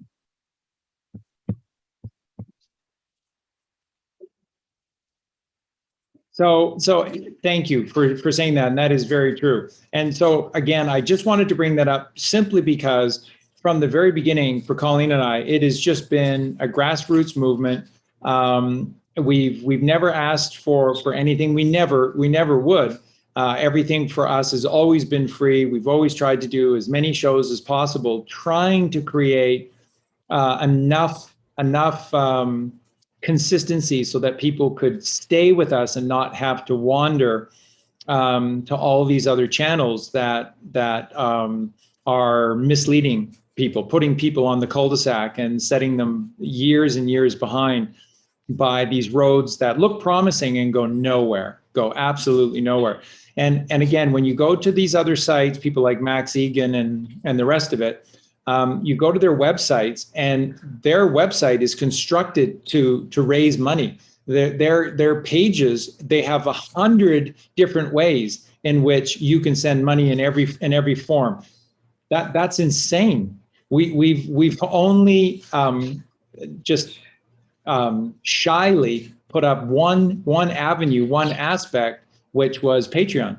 When that got taken down, then it was PayPal, and then Buy Me a Coffee. And you can see PayPal tried to shut us down as well. And it was only a miracle that somebody contacted us and said, I think that I can get through to PayPal for you, because PayPal said we had 30 days to verify why we're having so much money being sent to us and what was our business, what's going on. And we had to send all of these documents, except nobody was answering their phones. You phone PayPal and it said, there's no one to answer phones due to COVID. Sorry. Contact us via this email address. We sent an email to that address, and the response was, due to COVID, there's no one responding to this email address. You must dial this number. You phone that number and it says, due to COVID, there's nobody manning the phones. Please send an email to this address. We had no way, and what they were threatening us in these 30 days is that they were going to seize those funds and shut down our account. We had no way to contact them at all. And then out of the blue, somebody said, I think I can get a hold of PayPal for you. And then after that person contacted us, about 7 days later, out of thin air, our PayPal account started working again, out of the blue. And we never had to send anything or whatever. It's just incredible. So I think it's all part of the narrative. It's all part of the story. I think from a certain point, Colleen and I were targeted as genuine, and that we were strong enough to be able to be used as a guinea pig in many ways to simply show what happens to people who tell the truth. Now, ask yourselves, has Charlie Ward experienced any of these kinds of things? Okay. That's it. Christ's execution has to be public, doesn't it? It has to be done by the crowd, because it's the crowd that turns against the sovereign. Like when I did my nursing, one of the very first modules that we did was telling us how great vaccines are and how wicked Andrew Wakefield was. So immediately I was like, excuse me, everything you've just said is complete nonsense. none of that is factual. None of it is based on the actual science or what he actually said. And you should have heard and felt the room change. You know, one of the girls behind me who said, well, actually, the BBC said this about Andrew Wakefield. So I turned around to her and said, do you know what the BBC is? Do you know what's outside the BBC office as a statue? And her face just went, you know, it was orcification. The room turned into orcs, because that's what happens when the crowd is hypnotized. It gets reduced to the lowest common denominator. In Gustave Le Bon's great book, The Crowd, he talks about whenever you've got a crowd of people under hypnosis, which is, you know, what almost all of society has been under, it always reduces to the lowest common denominator. It doesn't matter how many intelligent people are in that crowd. It goes to the most hateful, the most thuggish, and you know that they empty feel vessels make the most noise. Yeah, exactly. They do. You know, years ago, I used to work, before I knew any of this, I used to wonder why people I worked with, who were really genuine people, intelligent, hardworking, very genuine, incorruptible, they never got anywhere. Never got anywhere. I'm surprised they didn't kick you out of that room, actually. And I could never understand it. And it's so obvious now. I walked out, actually. Good for you. I walked out of the room. But they do. The people they give legs up to are the ones who are like them, who are corruptible, who are, you know, can be used, who can be bribed, and who can be blackmailed. And this world is just perverse. It is. It's upside down, inside out, and back to front. And it's that way because it was designed that way by them, for them. And nobody else matters. Nobody else nobody else is a living, breathing soul to them. Everybody else is just an object. And that's what they do. They objectify people. However, Matthew 5:10, blessed are the persecuted. It's everything that the book of Revelation teaches, that all those, to get to the book of Revelation 66, this journey of the 233s, to get to the ending, that's why Revelation has that feel of completion. Revelation is the completion of this entire incredible journey that the Bible is. The Bible is an incredible journey because, as Aaron said, it's your body and mind. It is you. Enter your name here. It's entirely you, physically and metaphysically. And when you get to Revelation, that's why Revelation has that feel of ending, completion, because it is. And that's why Revelation is just constantly saying, it's just glory, glory, hallelujah to all you who have stood strong for God in the face of all of this evil for all these years. Ye shall be lifted up to the highest highs, to the pearliest of gates. You shall have it all. You shall have it all. And those that haven't, you have no idea what's coming for you. And Revelation does not mince words for those that are headed to the fiery lake. It does not mince words. It is not pretty. It is not fun at all. And the reason is because finally there will be a judgment made. And that judgment is this line between what's right and what's wrong. Oh, we are being tested as well. I mean, you know, nobody ever said that the hero's journey would be an easy one. And we are tested, and that's shown in the story of Christ as well, because I remember when I was dealing with a couple of psychopaths on an individual level and who were making my life absolute beyond hell. And I said to somebody at the time, do you know, I know how Jesus felt now, betrayed, then crucified. That's how it feels. And she said to me, how dare you say that's blasphemous? Well, of course, that's what they want us to think, isn't it? We're not allowed to say things like that. But instead of being upset about it, I sat and thought about it, and I thought, you know, this saying about God doesn't give you anything you can't handle. Well, it's a test, isn't it? And if you can survive that test, come out the other side, then you are, getting towards the end of that hero's journey, hopefully. It seems like if you know what you're getting tested for, you will always know the answer. Well, And all these people who accuse you of being blasphemous, they don't even read the Bible properly. All the answers are in there, aren't they? But they don't know that. They don't read it properly.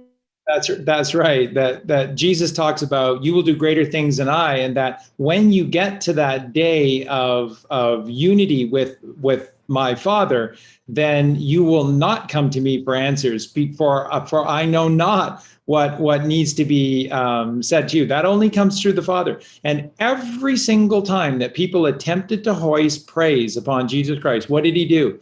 He would not accept it. He would never accept it. He said, you give the glory to God, thy Father, not to me. And so that is the central tenet to the teaching of Jesus Christ in the Bible. I mean, that is the literal word of Jesus Christ in the Bible. And that is the antithesis of what 99.9% of Christians actually think and feel. So they do think when you say those things, that's blasphemous. And yet Jesus said, you will do greater things than I. And Jesus went out of his way to say, those who are lawless, those who speak outwardly instead of going to the kingdom within, ye shall have your reward. And the reward is that when you come knocking on my door, I shall say, depart from me, for I never knew you. And it's not that chapter in Matthew and Luke is not confusing at all. It's just laid out so openly and so clearly that if you have not done the work to be Christ-like in your life and get sin out of your existence, when you come and knocking, that door will be shut to you because Jesus did not know you, not once. But and what does it say? But Jesus, I went to church every single Sunday. Look at all of the money that I have given in your name. Look at all of the good works that I have done in your name. Look at how many times I have taken your name. And Jesus said, but you don't know me. Depart from me. You don't know me. Nothing you did is of my work, my teachings. Everything you did is because a club. And they've got a gigantic club over your head. And if you don't follow exactly what they say, they beat the living crap out of you. And that's what these Bible studies are all about. So you're not allowed to read the Bible on your own in these Christian religions. That's not just Catholicism. That's all of these Denominations. Protest versions of Catholicism. You have to read the Bible in Bible studies. And then these little Nazis who run all of these Bible study groups for all of these churches are little Nazis, are absolute little. Yeah, and when you ask them questions that they can't answer, they ostracize you, they push you out because you're challenging them, and they don't want that. And you've got all these people as well, not just people who go say, I go to church every week. There are actually people in this world who think that they can do whatever they like, ride roughshod over everybody in their lives, as long as when they get to their deathbed, they can say, it's okay, I believe in God, therefore, I'm saved. They really think that. They do. But yeah, exactly. They've drive the worth in the word God to null. Because what they call God is not God. It's either Satan, or also known as fear, or a false belief. So they've made themselves afraid enough to say, oh, if I stay in the wheel, then maybe I'll meet God. And that's why, these people who are persecuting you, Sandra, they think they're doing God's work.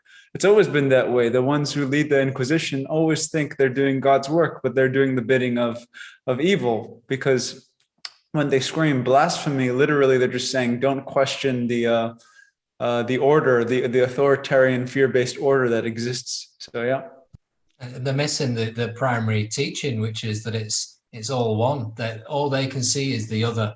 and they're operating primarily from fear. It's all from fear. Like you said before, Sandra, how the difference in yourself when you see it, oh, I know that I'm being tested. And then if you go one step further to realize that it's you, the highest you, that's doing the testing, then there's no fear then, because you know that every experience, whether good or bad, is helping you unlock all these left brain fear-based delusions that are holding you back from seeing the truth. And then that you it's can all start to enjoy it. Yeah, exactly. Yeah, because there's no fear. You're like Eugene said right at the start, you know, rather than running away and thinking something's chasing you, you turn around and realize that thing that's chasing you is actually you as well. There is no other, there's no separation really. Please let me comment on that, because that's exactly it. If you run away from fear, you are fear. You're engulfed by fear. But if you look at fear and you have an insight into it, immediately, I mean, in a sense, you're separated from fear, but not really. You're all one. So I think that's just fantastic. How it's the difference between, do you run away and do you say, I'm in a fearful state? Or do you look at the fearful being that's trying to put the fear onto you, you know? And I noticed this when I was, super young as a child. It's like, dude, that fear you're putting on me is not my fear. Like, I know you're.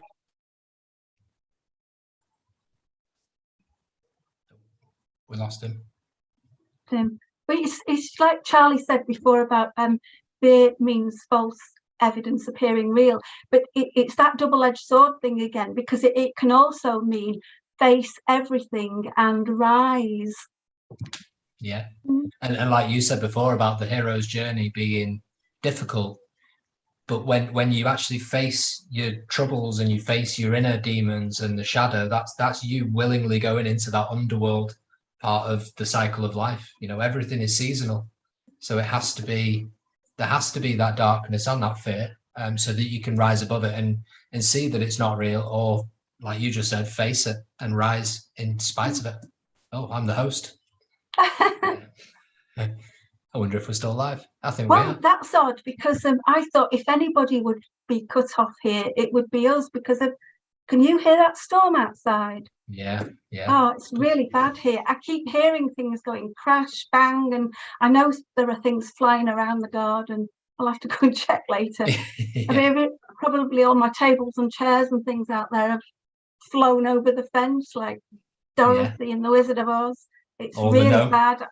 All the gnomes are hunkering down. Oh, every time I hear this like noise, I'm like, oh God, there's something else gone.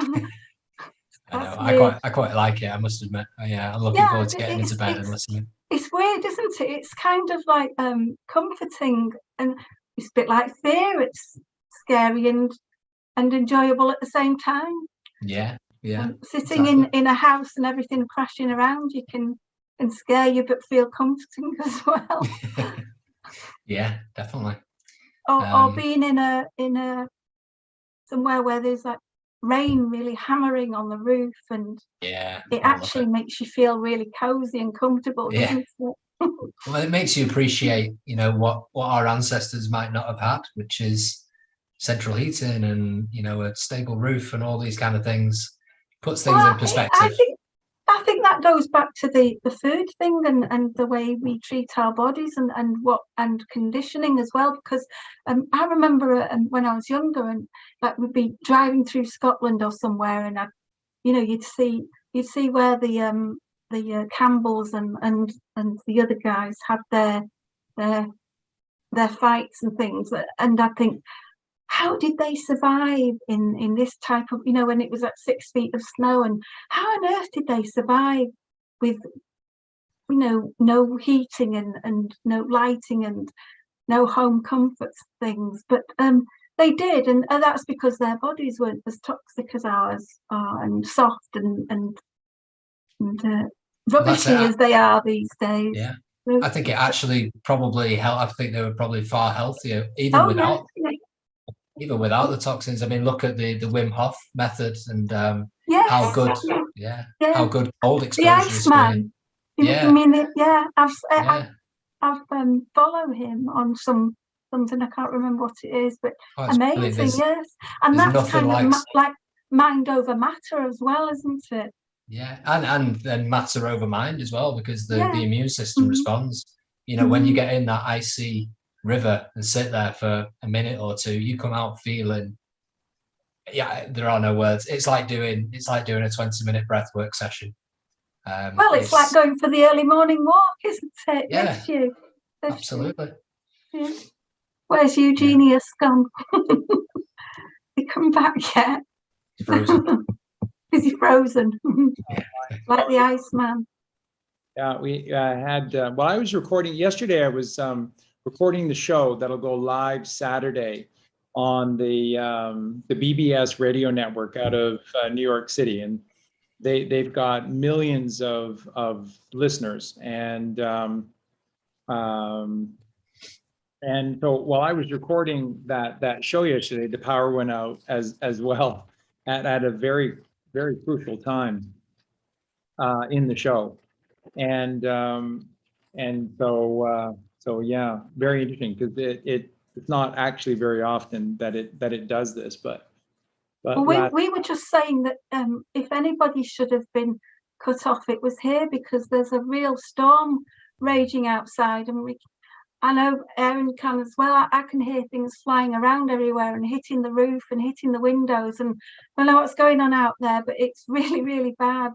But we were saying it can be very comforting at the same time when you're indoors. And we were also saying as well about, did you hear us talking about fear being the double-edged sword again? It isn't just what you said before about false evidence appearing real. It's also face everything and rise. So like Aaron said, we have to meet our fears head on so that we can deal with it and then rise. Yeah, it's called the hero's journey. It's not called the just do whatever journey. You have to be a hero. Yeah, it's not the pussy journey.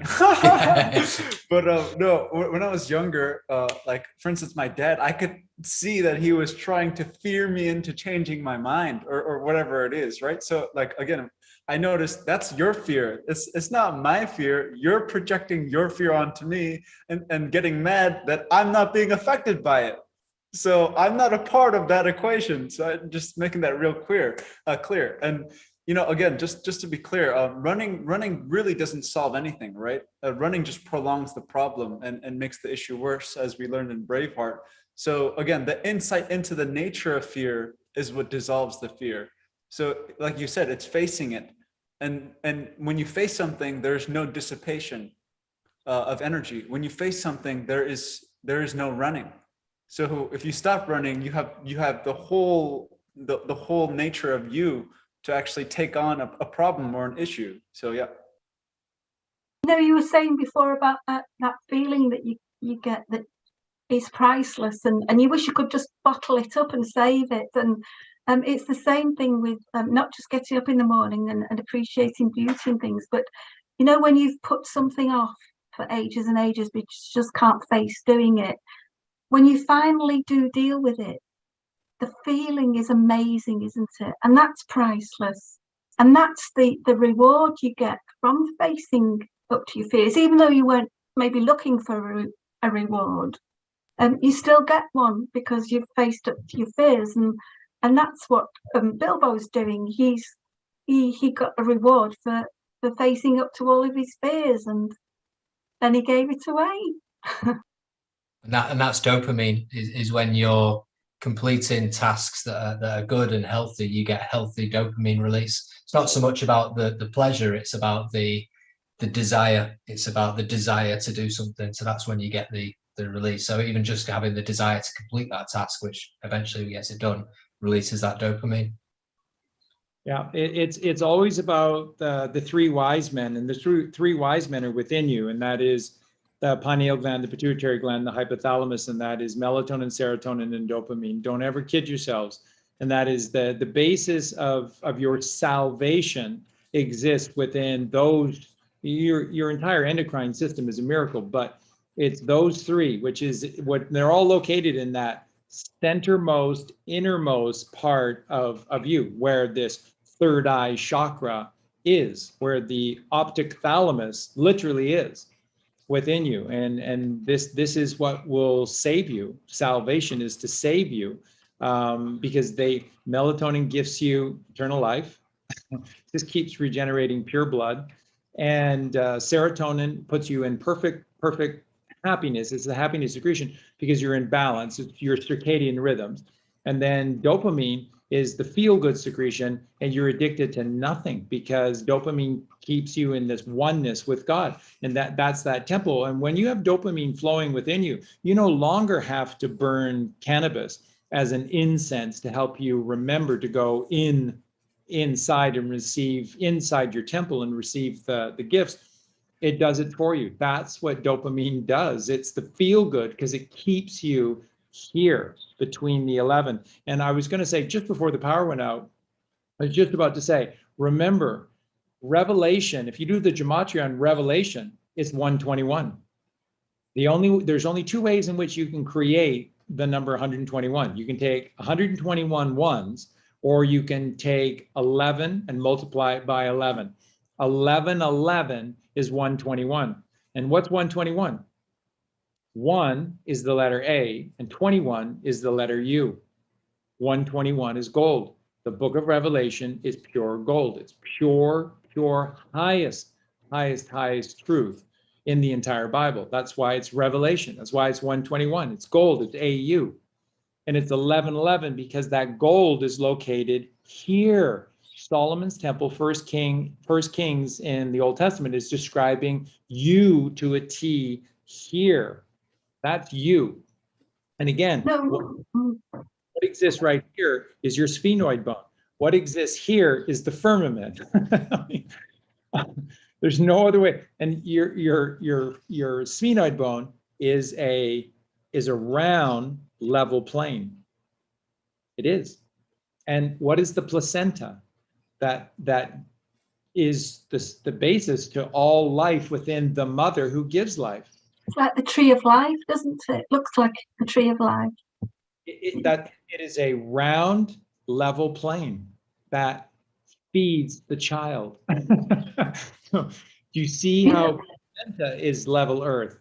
And your society has made us, has fooled us into thinking that we have to look for help or answers out there.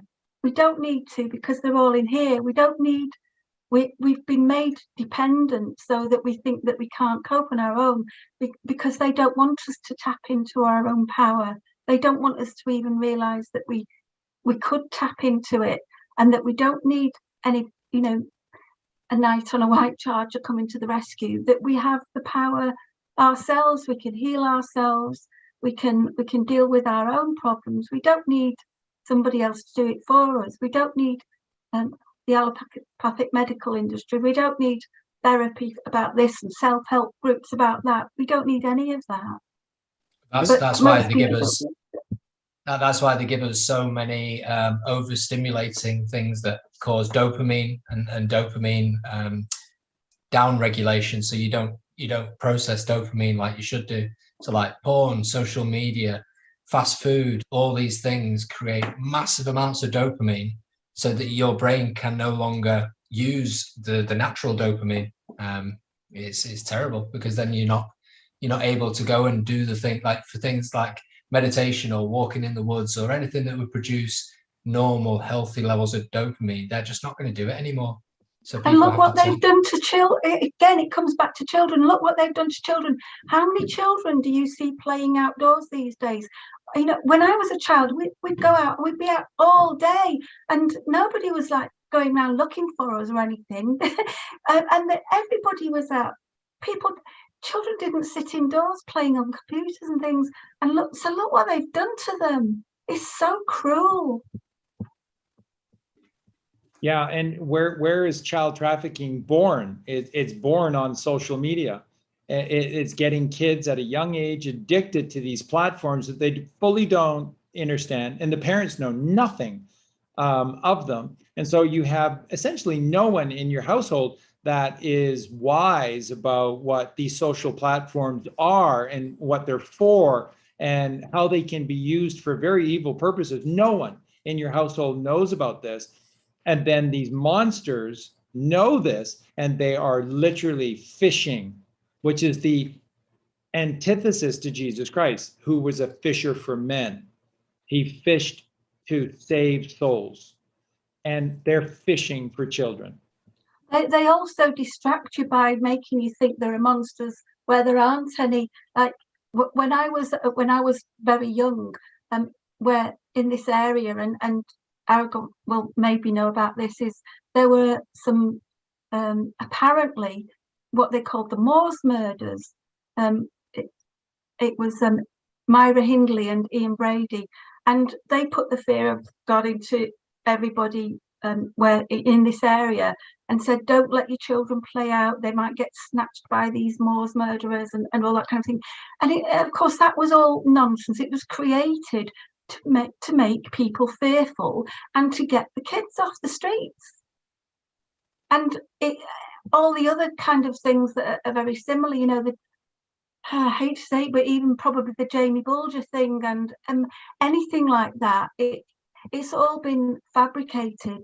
You know, people don't go around, you know, chopping other people up and raping little children unless they traffic them first. And do you know what I mean? They do it to make us think there are monsters out there when they're the monsters, and they are doing it in different ways, not how they say they're.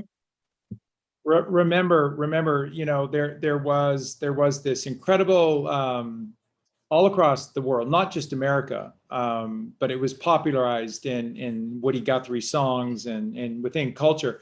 But all across the world, there's been this there's been this great tradition of cross-tie walking, which are the Christs of this world who simply go from one place to another.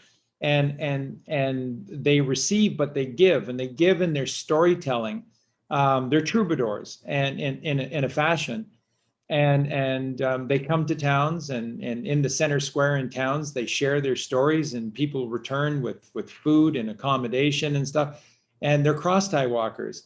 And all of a sudden, there came, I think it was in the 40s, there came this killer who was randomly targeting and killing people who were looking to hitch rides on these railroad trains, all owned by the Harriman brothers, which is Harriman Brown brothers, Harriman Brown Bush. Harriman Brown Bush is just the lower American mafia, and then Clinton Foundation is below them, Biden Foundation is below them, and then Harriman Brown brothers Bush, they are below the Rockefellers. So that's Rockefellers, Harriman Brown brothers Bush, and then it's Clinton, and so you know how Coppola showed you the tree, this crime family tree in the Godfather series. This is what you're going to see laid out for you in plain sight as everything gets revealed. You're going to see these crime families. You're going to see that's what politics are. Politics are minions for these monsters who are the hidden hand that never reveal themselves. And that these minions are the mafia, and then the mafia plays itself not just out in politics, it plays out in spiritual politics, which is religion. So therefore, these holy men are not hallowed men; they're holy men because they're full of holes, because they're full of shit, and they're not men of God; they're men of monsters, they're men of demons, they're Satanists. All of them are Satanists, and so this is that world. So out of the blue, there was just somebody who started to target cross-tie walkers and kill them. And then there was a big, huge story that became national in the States because they didn't want people hopping freight trains. They didn't want people walking the rail lines and going from town to town because what did Woody Guthrie do? Woody Guthrie went from town to town, learned history, created songs, and then taught real history.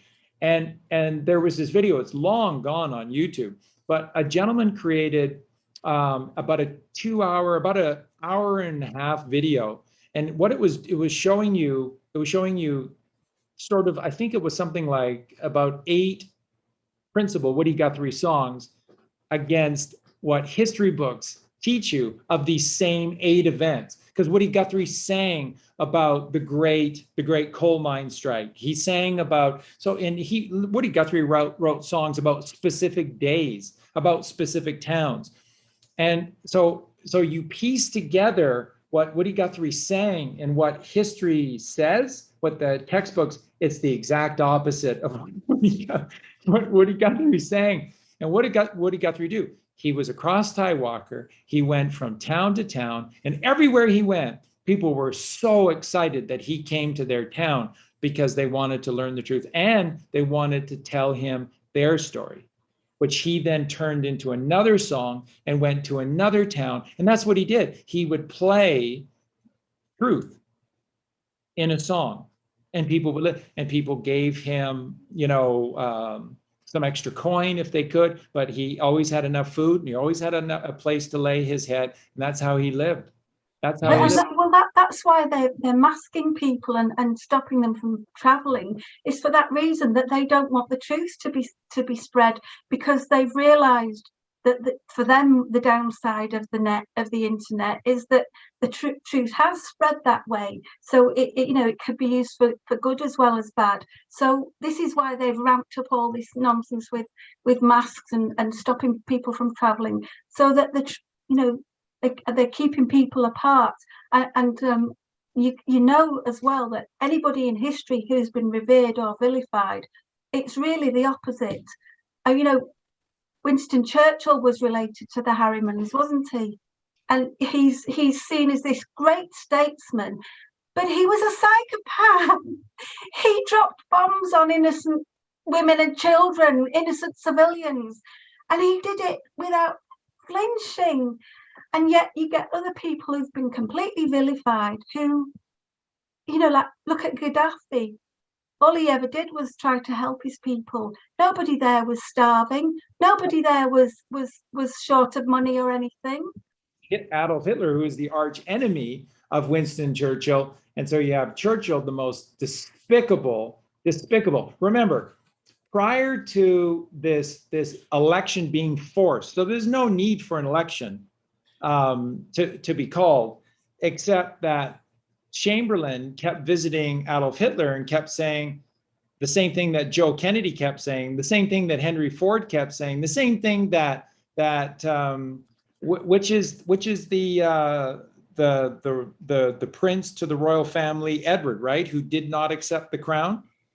And then that's how Elizabeth's father became king, and that's how Elizabeth's line became the queen. So isn't that Edward? And he married Mrs. Simpson, the American divorcee, right? So Edward kept visiting Adolf Hitler and kept saying, there are no problems here. Joe Kennedy and I mean, just so many leaders. The Canadian Prime Minister, Mackenzie King, visited, said, this guy is like the smartest, nicest man in the world. And their people are a million miles ahead of our people. You should just see this culture. It's just staggering. So everybody visited Hitler and said, we got nothing to worry about from Adolf Hitler.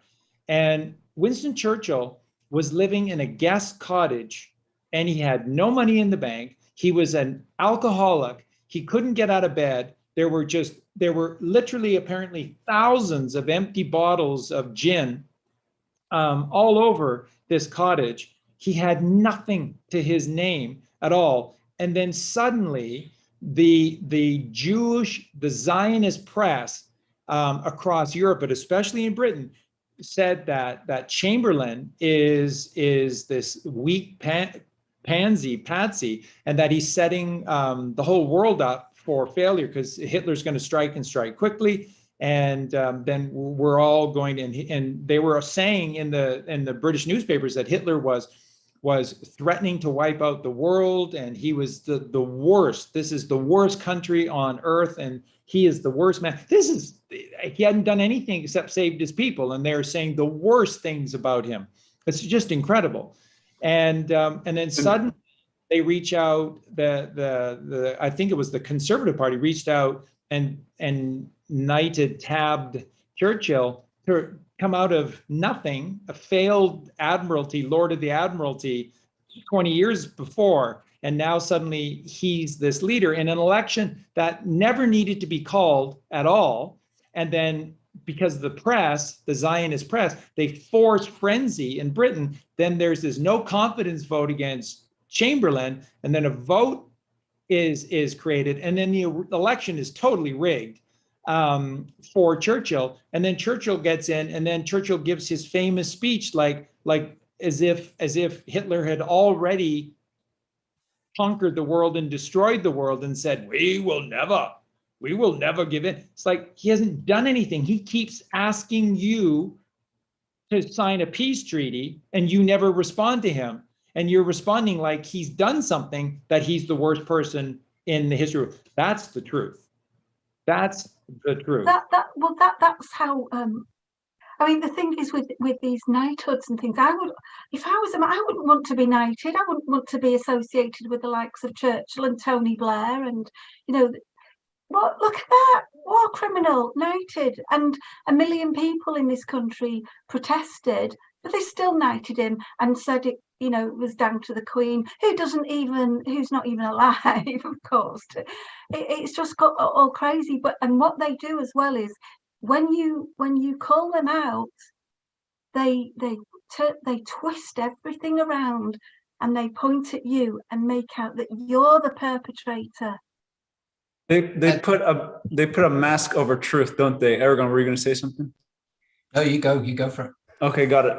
And it's just interesting how a mask is just another word for a veil, and that veil is an anagram for evil. So one second, someone else talk. I'm going to go quiet the dogs. I was just going to say that they're the opposite of what knights are. Knights are virtuous and noble and courageous and protect those who can't protect themselves. That's who a knight is. But what is Tony Blair? He's a psychopath who murdered 500,000 children and over 1 million Iraqis for nothing, for lies. That's not a knight. That's a psychopath, war criminal. That's what I mean when I said they've twisted everything and perverted everything, and everything's the wrong way round, isn't it? And when you try to fight against that, you're coming up against constant obstacles, constant layers of corruption, and to the point where, because they what they're trying to do with all that as well is to drag you down, because the only way they can big themselves up is by dragging you down. And where, Sandra, do they drag you down? In social media, in the public forum, which is fake. It's complete fakery that they created, and everything that they've done for the masses that find themselves as pigs at the trough, they're triggered. And so they know the words that trigger their precious masses. They know the images or the scenes or the dialogue that triggers, and that's what they do. And remember, they're the ones who are responsible. So let's go back and we'll complete this thought about the cross-tie walker murderer, and then the freight train murderers, and then hitchhiking was a big thing. Jim Morrison spent his own money and made a movie about hitchhiking in America, and how it was completely derailed by this troubled lost soul who had ties to the CIA and who clearly had a fractured mind, and was set free from some federal incarceration, and then from approximately from Texas to California ended up killing 20 some odd people via hitchhiking. Guess what? Hitchhiking ended because the CIA mind monster was released and created. So when the truth comes out about all of these serial killers, when did the serial killers all suddenly start? This is in the sort of late 60s, right? And then all of a sudden, 60s and 70s and the 80s were dominated by serial killers. And John Wayne Gacy and the Son of Sam, and they're all saying the same thing. I don't remember doing this stuff. I don't remember. And Sirhan with Robert Kennedy. I don't remember. I don't even know why I hate. I know that I was saying those things, but I don't even know why I hate Robert Kennedy. I actually align myself to the things that he's saying. So I don't remember doing it. they reinforced all that with all these horror movies. There was actually one called The Hitchhiker, wasn't there?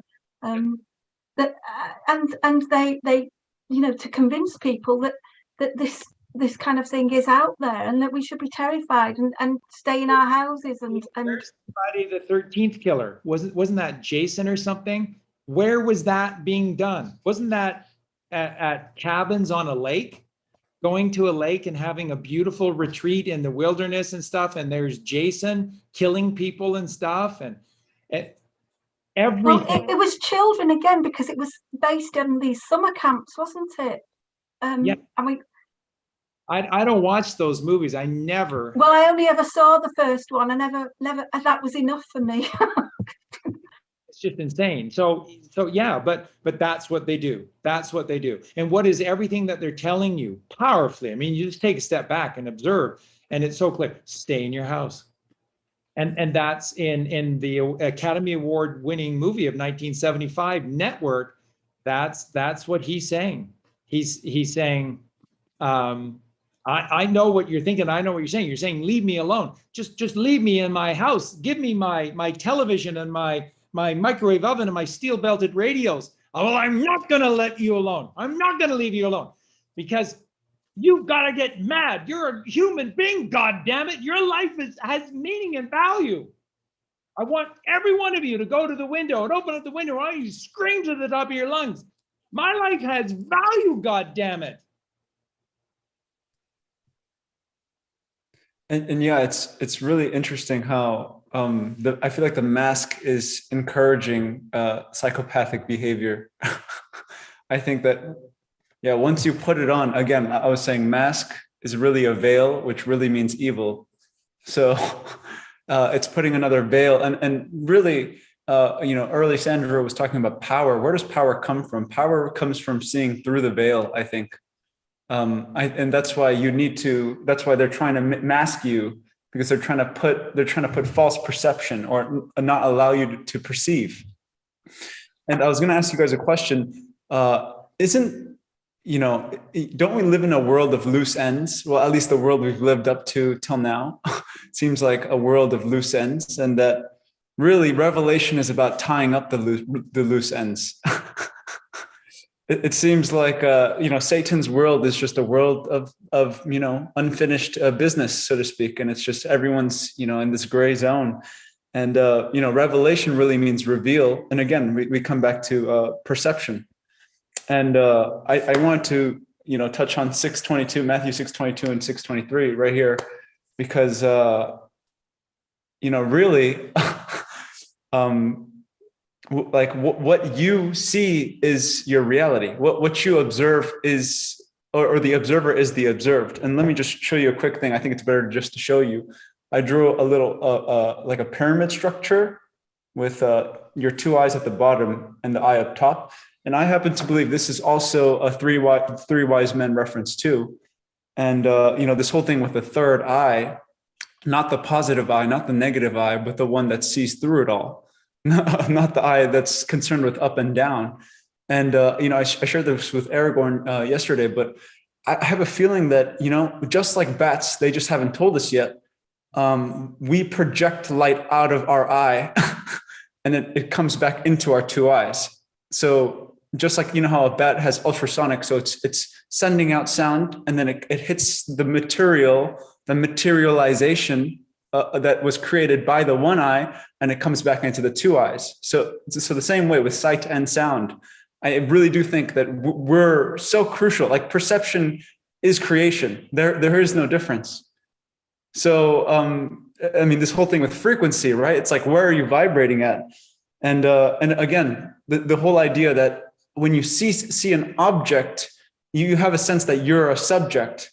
But is there really a difference? Like that's where we start to talk about these dangerous subjects, so to speak. It's like, because then your involvement is too much. Like you're like you define reality too much, and that means you have too much power. And that's why I keep saying I feel like power is perception, and that in this triangle formation, because it brings you to the light, magnetic white light hitting one side, and then the 7 electric spectrum coming out the other side, right? and that's a prism, which really is a prison. So if you see electricity, you will stay in electricity. And I really do think that's what Revelation is about, is if you don't understand that what you see is what you are, that, you know, if you don't see the beauty in the world, you don't see beauty at all. And you're not beautiful at all. You're ugly. So yeah, I just wanted to put that out there before we cross over a subject. That's brilliant. I love it. And you can see the dichotomy in the word apocalypse, because I believe the word apocalypse means unmasking. And as 2020 occurred and we saw the end of the world, as in the end of the matrix, the system start to unravel, what was everyone doing? Everyone that is falling foul of Revelation is masking up.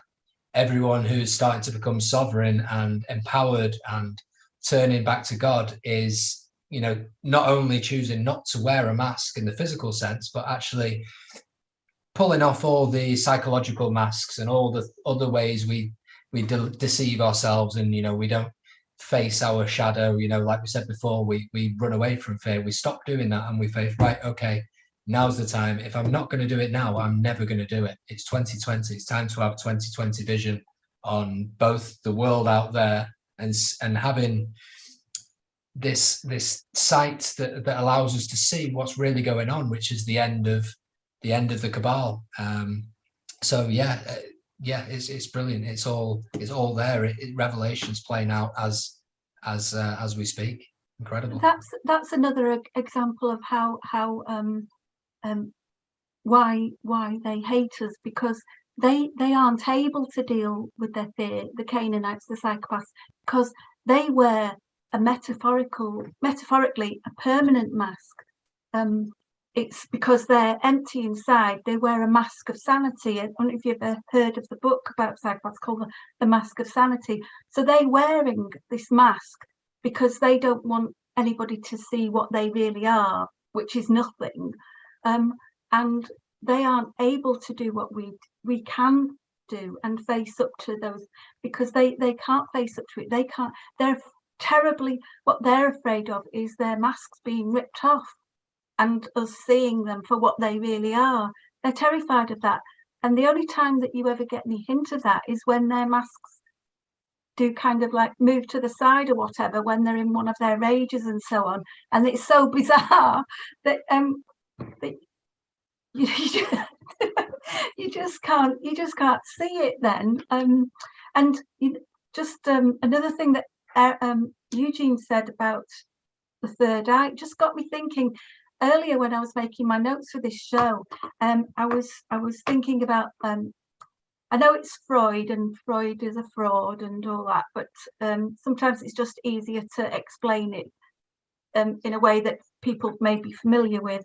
But he wrote about the id, the ego, and the superego, and I was thinking, in a way, they're kind of, the superego could represent the third eye, because I wrote this down here. Psychopaths, that's all they have. Can you see that? Or is Perfect. It the wrong way? Is it the wrong way around? No. It's mirrored back, so we see it. Well, what it says is, psychopaths, unlike normal human beings, for want of a better phrase, they have an id, but they don't have an ego and a superego like we do. And the id is the instinct. They have instincts. They have that reptilian brain. So they are driven by their instincts. But they don't have the ego. The ego is the assessor of logic and reality, and it's what enables us to weigh up the pros and cons of what we do. And the superego, once we've weighed up the logic and the reality and the pros and cons, which they can't do because they only have the id, the superego then comes into play. And the superego is our moral compass. They have not got a moral compass. They're amoral. They have no moral compass, no conscience, ergo no soul. And that's the main reason they hate us, because they don't have that God-given soul. They have no compassion, they have no empathy, and they're not able to love anybody. So they are existing on this one first level, the instinctive level, the primal level, that reptilian level, with no conscience, no moral, and they don't have that agent between the id and the ego and the super ego. They don't have that, and that's what they want. They want that, but they can't have it. So, and what they can't have, they want, but they can't have, they attempt to destroy. So that's why they want to destroy us as well, because of that. And if you look at the word, really getting into this etymology, if you look at the word identity, it's id, entity, an entity that has an id. And that's all they are. That is all that they are. And they can never have a third eye, because they can never have that superego. And that's superego, the third eye, the soul. And that is so brilliantly decoded, Sandra. It truly is, because remember that the id is the representation of the personality construct, and the personality construct is not real. It is not real. It is only how you see yourself, and that is a projection. And if you're playing reruns from the cabal, then your life is a fraud. It's a fake. So when people see them as their identity, it's not even real. That's how sad all of this has become, is that the average person, and like everyone's been sharing on the show, they're all the first to judge. And as Aaron said, they judge with incredible ferocity and anger. It's division, it's divide and conquer. It's not, well, I'm a child of God, and I think you've got this a little wrong. And listen, brother, if you will ever want to sit down with me, I think I can help and bring you to the light or something. It's not. It's you're a Satanist. You're going to die in hell. I wish I was there, and if I was, I would throw a rock at you right now. And that's what the average Christian is like. And everyone listening knows that I'm telling you the truth about what the average Christian is like. They would literally be happy to pick up a stone. And when people started to pick up stones around the fallen woman, Mary turned into a whore by the minions of the Babylon whore. Jesus says, okay, y'all want to pick up stones and cast judgment against this woman, a victim of this cruel and sick world. Okay, well, let's just say that let he cast the first stone who has never sinned before, his or herself. Nobody cast a stone. Everybody looked chagrined and put their rocks or stones back down to the ground. That's how they get away with doing what they do, because the id is instinctual, so therefore it's about wanting to have your basic needs met, whether that's hunger or libido or whatever. And if a normal non-psychopathic human being can't get their basic needs or desires met, they get very uneasy and anxious. But psychopaths, they're not able to they don't suffer from anxiety. The only way they can react is with things like anger and malice. That's how they react to not having their basic instincts met. Whereas non-psychopathic people, they may react with anxiety, but then they are able to deal with it because they have the ego and the superego. And the thing is, the way this society is designed as well, with Tavistock and the CIA and everything, and they hijack everything and they put out all this nonsense information, and even things like personality. A psychopath has not got a personality. They're empty inside. They're an empty vessel. They can't have a personality. They may have a character, but they don't have a personality. But the Tavistock, the psychology industry puts out there personality disorders.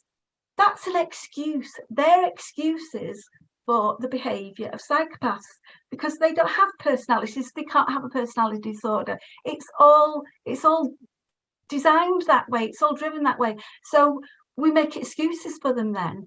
And that is why people fail to understand how to deal with a psychopath, even what a psychopath really is, because it's not a serial killer. It's the man down the street who wears a grey suit and goes to work as an accountant every day, and everybody thinks he's respectable. That's who the psychopath is. It's not Hannibal Lecter. And the thing is, then we're brainwashed into thinking that everybody has good in them, nobody is all bad, and that everybody is savable. But you can't save them, you can't reason with them, you can't save them, because they haven't got the capacity to be saved. And the thing is, that's why it's so difficult for people to get their heads around it, because they assume that for every problem is 50-50, 6 of one, half a dozen of the other. And it's not true. The playing field is not level when you're dealing with them. And our whole system has been designed to benefit them, knowing that we're not on a level playing field. And that's why it's so difficult to fight them, to stand up to them without people, that you can trust and so on, because it's designed for us to fail and for them to win that game. And that's what it is. We're in a game. Or to turn us more like them. Yes. The whole system is set up to make us more psychopathic. You only have to watch American Psycho to confirm everything you've just said. Patrick Bateman in that film is... You can see it in the way people are reacting to everything that's going on in the world, because you'll get the same with when you come up against a psychopath, you'll get onlookers. Some of them will know deep down that there's something wrong here, but they don't want to face it. There are others that can't see what the problem is, and there are others that will blame the innocent party, a bit like when you're at school and there's a bully, and you get some kids will kowtow to the bully, so that thinking that they can fly under the bully's radar, but they don't realize that one day the bully will turn around and turn on them as well. So they can't win, but they are kind of turned into psychopaths, because not everybody is inherently evil, but there are people who are heavily influenced by that and get dragged into it, and they are the ones, the celebrities, and who are brainwashed and hypnotized, and even the puppet politicians. They're not all necessarily inherently evil, but they've been hijacked by the ones that are. I mean, that's what I was going to say about American Psycho, which is based in Wall Street. Patrick Bateman, the main character, is the psychopath. You see in the very first scene, he says every morning he puts on this face mask, like you were saying before. He wears this mask permanently, and he's surrounded by his colleagues all day, every day, and he's mimicking everything that society tells him that is successful. Not because he particularly wants to do it, but because he's camouflaging himself so that no one will see, like you say, that he's an empty vessel. And everyone around him isn't necessarily evil, but they've all been brought down to the base materialism. There's no higher spirituality, there's no empathy among them.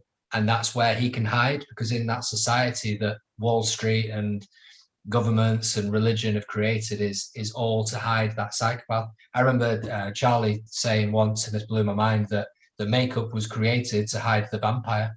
But unlike everything else in society, it's all been created to hide Cain, to make us think that Cain and the psychology behind Cain is normal, but it's not. Well, that's true, and that's what they're terrified of. That we'll pull away that camouflage. We'll move the veil to one side, and we'll see them for what they really are. And they're terrified of that happening. And the secret for us is to have the strength to remain true to yourself and not be dragged down by evil, and go along with it.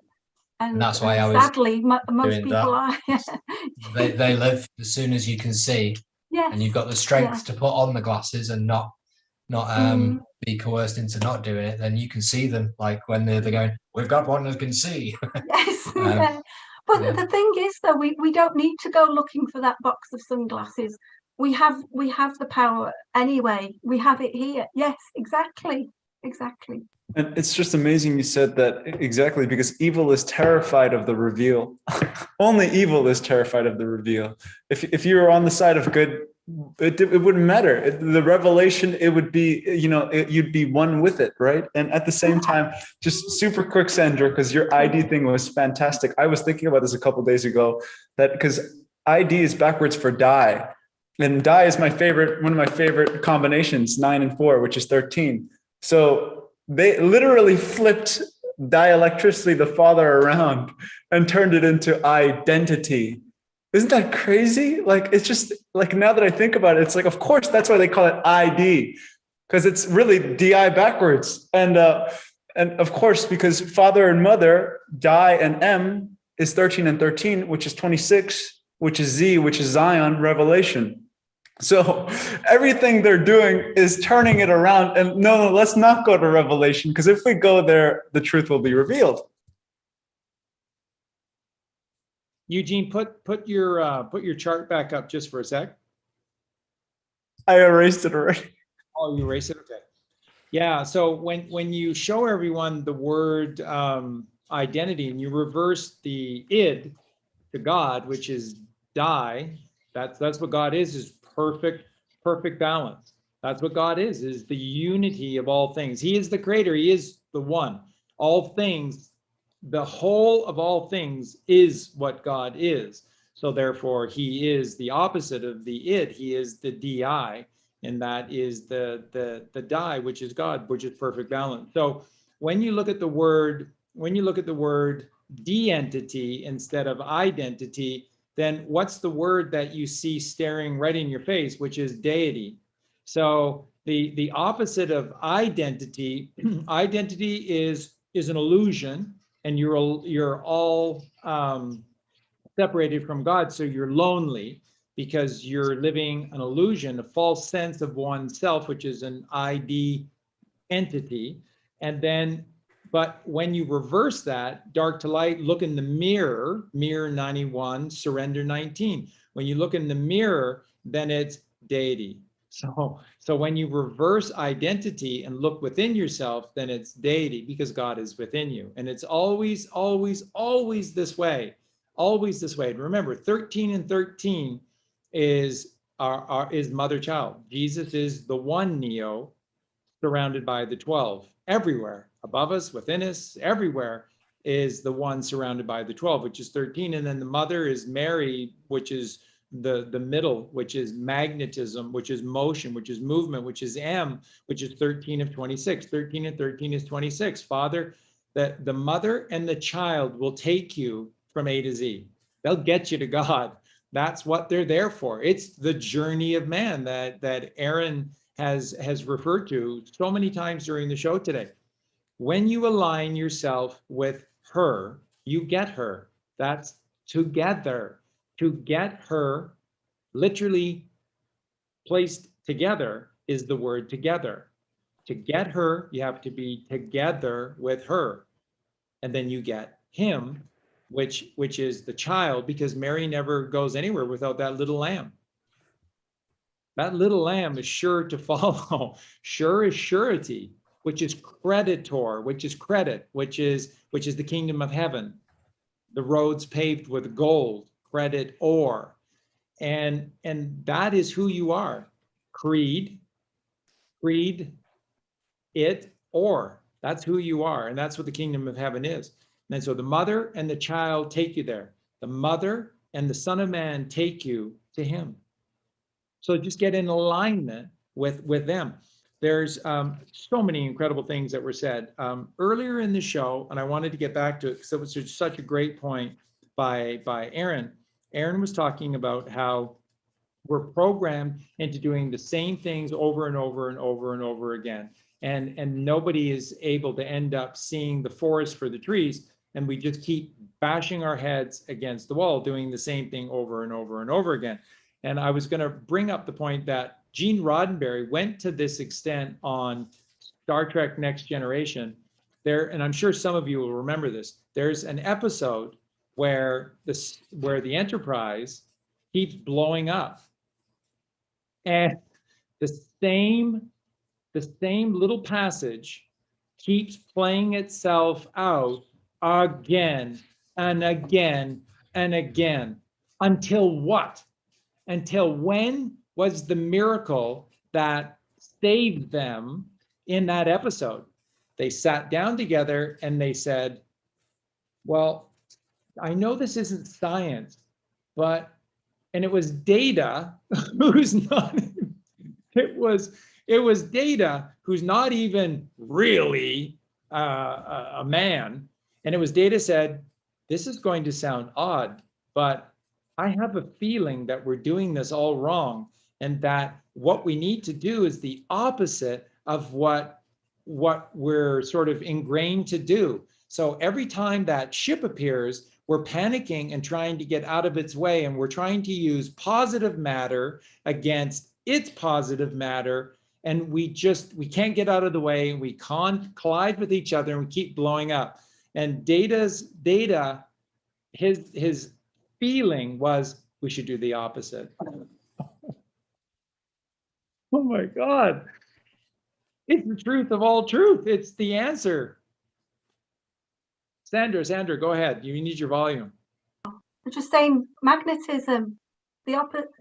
They were doing the opposite of magnetism, weren't they? Yeah. I just to pick up on something Eugenius said, because I'm aware of the time. Just very quickly, Eugene said about evil needs to hide. It's hiding behind the veil, and that's perfectly shown at the moment with this Prince Andrew thing, because that's exactly what he's doing. He's trying. They're trying to hide his evil by buying this girl off. But God, good God, doesn't need to fear. They don't need to. God doesn't need to fear the truth. They don't need to fear the openness. It's only evil that tries to hide behind veils. Yes, oh, I want to kiss that dog. And truth be told, Sandra, is that evil has nothing to fear from the truth as well, because the truth will set them free. It's the answer. If all they ever did was accept what they are, that's the first step in salvation, is to accept who you truly are. And then once you face you in the mirror, then you see the light.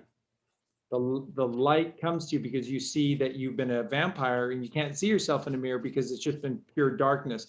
And then that metaphor plays itself out. So the only thing that will ever set them free is the truth. And they attempt to obfuscate it at every turn, and they'll never change. They'll never change because they never will face truth staring at them in their eyes. So that is another great example. And I was just going to quickly say a few things, and then we'll close up the show for this week. But remember, the basis to the word revelation is revel, is R-E-V-E-L, which is a word unto itself. And to revel is to have eternal joy and bliss. So revel is joy, bliss eternally. And the only thing that is eternally joyful and blissful is God. And so that's what revelation is. So remember, the book of Revelation is always the answer as well. And that the answer is cast thy net to the right. The answer is trust in God. The answer is take the load off of Fanny and put the load right on God. That's always what the answer is. And that's the brilliance of the book of Revelation. While it shows a lot of the mechanics of the completion of this story and the truth about who our enemy was, which is, they make it so clear, it's those who worship the Babylon whore, not the virtuous Virgin Mother. Then it also then gives you the answer, and that the answer is to revel. And what you revel in is eternal bliss, eternal joy, which is light. And then with light, that means rise. You are rising to the light, which is up, not down. And then that's talking about frequencies as well. And it's the answer. And so, and Aaron said something and it triggered me into thinking about Coppola again, another incredible Coppola movie. And Aaron was saying, you know, what apocalypse really means is reveal. What apocalypse literally means is a great revelation. That's what apocalypse means, is a great revelation. Isn't that where we're coming to? The great awakening, the great revelation of all that has been going on. And that is the book of Revelation, by the way. And then so Coppola, by no sheer coincidence, makes a movie called Apocalypse Now, Here and Now. And here you have this Martin Sheen character who is trying to run away from the killing acts that he's done through self-exploration, through meditation, through yoga, and this internal process. And he goes up river in a boat of people who don't want to be there with him. They're ready to jump ship, and they do. They're ready to jump ship in any moment, but he's going upriver to meet Colonel Kurtz. And if you just did the gematria on Colonel Kurtz, wow. But Martin Brando's character is Colonel Kurtz, and Colonel Kurtz tried to change the system from within the system. And so he was ordered to kill Kurtz because Kurtz stopped following orders and stopped responding. And then what he found is that Colonel Kurtz had created this place of primal worship and primal connection back to the mother, but he couldn't change anything. So he lost himself in this the primordial sea of creation because he lost his focus, he lost his light. And so in the end, he's opening the door for Martin Sheen's character to kill him mercifully in the end, which of course occurs when they are mercilessly killing the living steer at the same time, playing itself out. And so once again, what Coppola is showing you in The Godfather and Apocalypse Now and Tucker and A Man and His Dream, he's just constantly showing you that it's these men of vision that need to change the world, but you cannot change the world from inside the system because the system will corrupt you. The system is purely corrupt. It's not fixable. It's not savable. You have to operate outside the system. So a lot of people say that Coppola's movies and that Coppola is sort of a real sort of surrealist and a downer because in all of his films, there's no happy ending in his movies. It's not that at all. It's not that at all. He's simply showing you cannot change the world because the world is the problem. You don't change the world, you connect to the earth. If any of those three characters, Michael Corleone, Colonel Kurtz, or Tucker, had simply connected totally with the mother and trusted entirely with God, they would have been successful. That's outside of the system. But they tried to do their miracles inside the system, and the system corrupts wholly. It's wholly corruptible, is this evil system, which is an out there system, which is what Luciferianism is. Out there, out there, out there. There's a God out there, and he's a white guy with a beard, and he's on a planet that is 1,000,000 miles away from us, and that you're going to go there one day when you die, and the meek shall inherit the earth. And it's just a fucking lie. It's just complete bullshit everywhere we turn with these effing monsters, and all because what? They will not look in the mirror. And so I just want to quickly end with this. We talked about Woody Guthrie earlier. You do the gematria on Woody Guthrie. Woody Guthrie is 170. You think this is a coincidence? 170. Christ has risen, 170. Jesus' ascension, 170. The sun god rose, 170. The word 74, which is the gematria for Jesus, the word 74 is spelled out 170. Wow. Jesus' disciples, 170.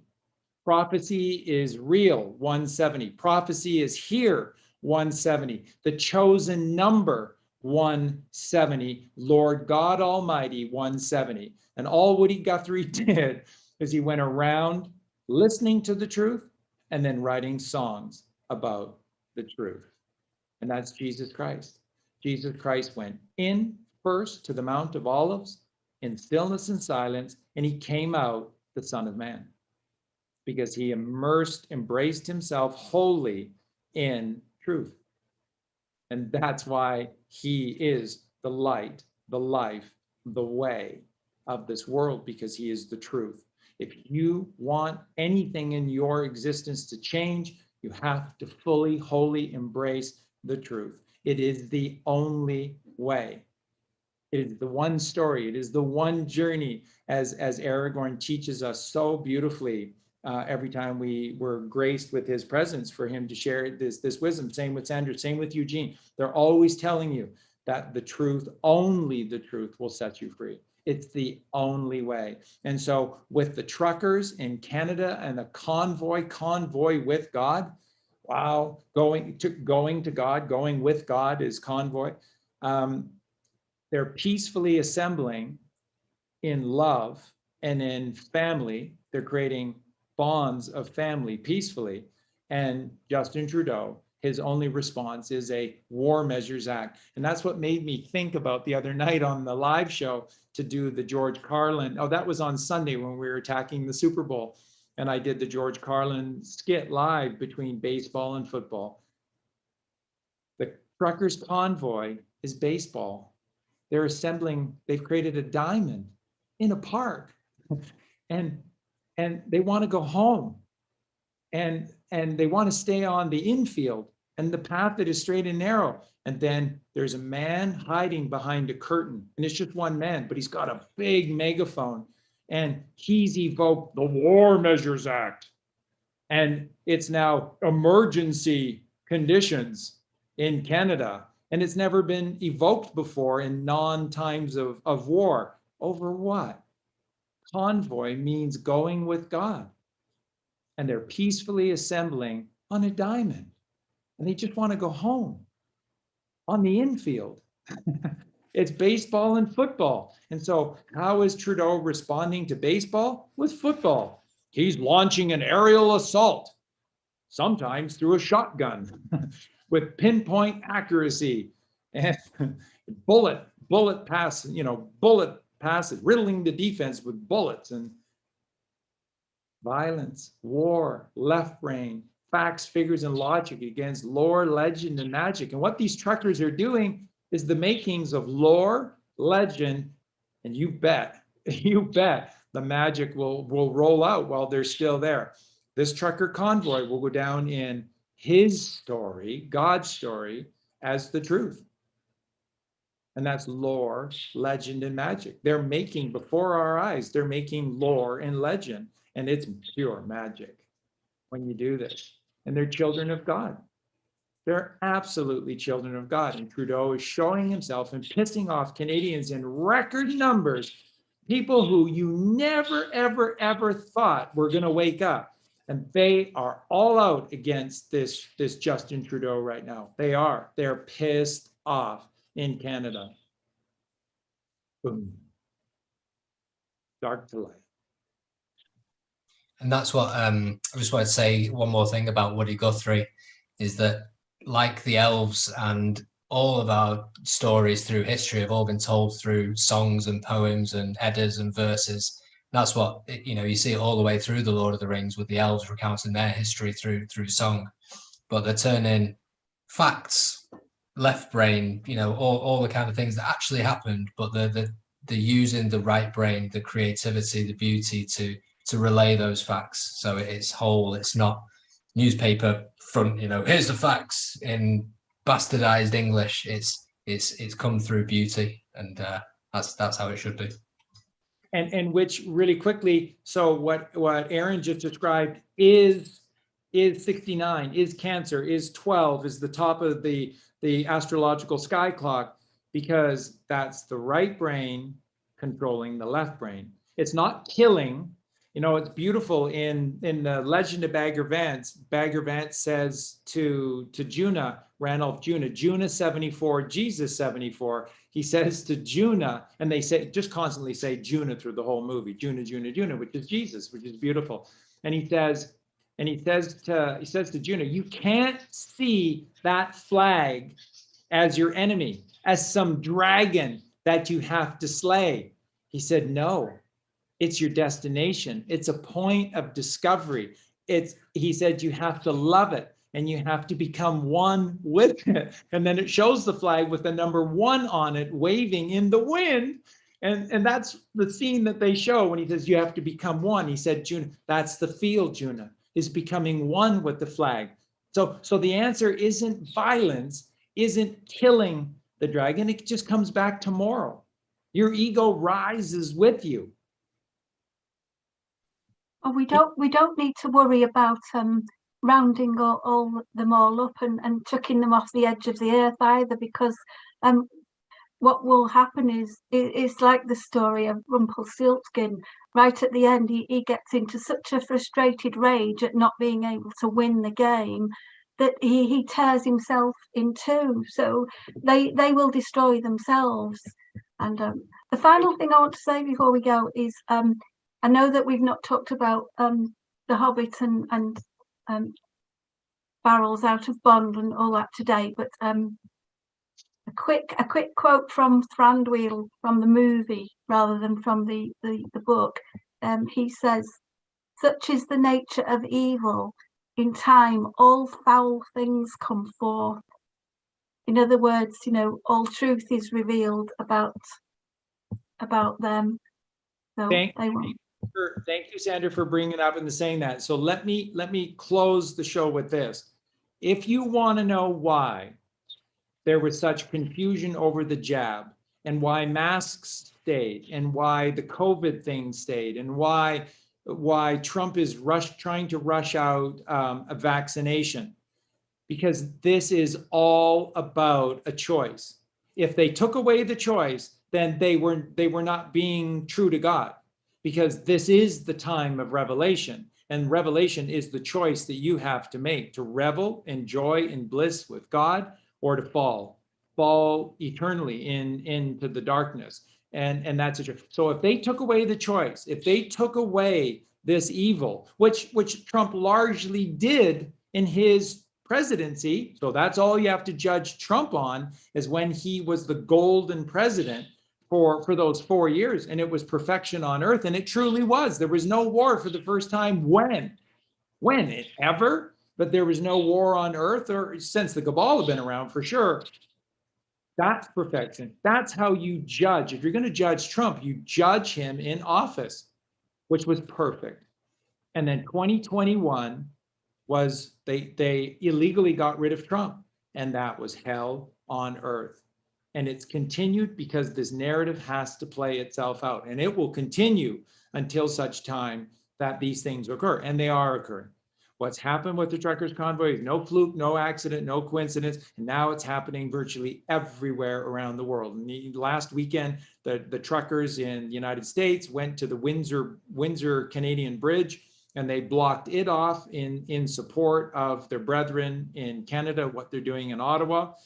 And the world is uniting around lore, legend, and magic. And that's magnetism. And what did Trump run on in 2016? I want to make America great again. MAGA. And the world is uniting right now through MAG. It's incredible. It's incredible. And that's why this had to look the way it did. And this is why so many people fell. And Charlie, I believed in you. I gave you every chance in the world. I tried to believe in Trump, but no, this whole vaccination thing, and you don't know. You don't know what's going on. You don't know what the truth is, and you're judging. Isn't that what Revelation teaches you not to do? Precisely, it's telling you not to do that. It's telling you to trust in the plan, that there is a plan to get rid of the Babylon whore, and all you need to do is trust in God. And if you do, guess what? He will treat you the same way he treated Abraham and Jacob, and he will give you the promised land flowing with milk and honey. That's what Revelation teaches, that if you show this incredible loyalty to God, you will be treated precisely as he treated Abraham, as he treated Jacob, and you shall be gifted the Holy Land, for the Holy Land is within you. The kingdom of heaven is within you. The promised land is within you. The milk and honey is within you. So with that, I'll pass it over to everyone to say their final thoughts, and thank you to all of you for being here. This has, again, just been another amazing show.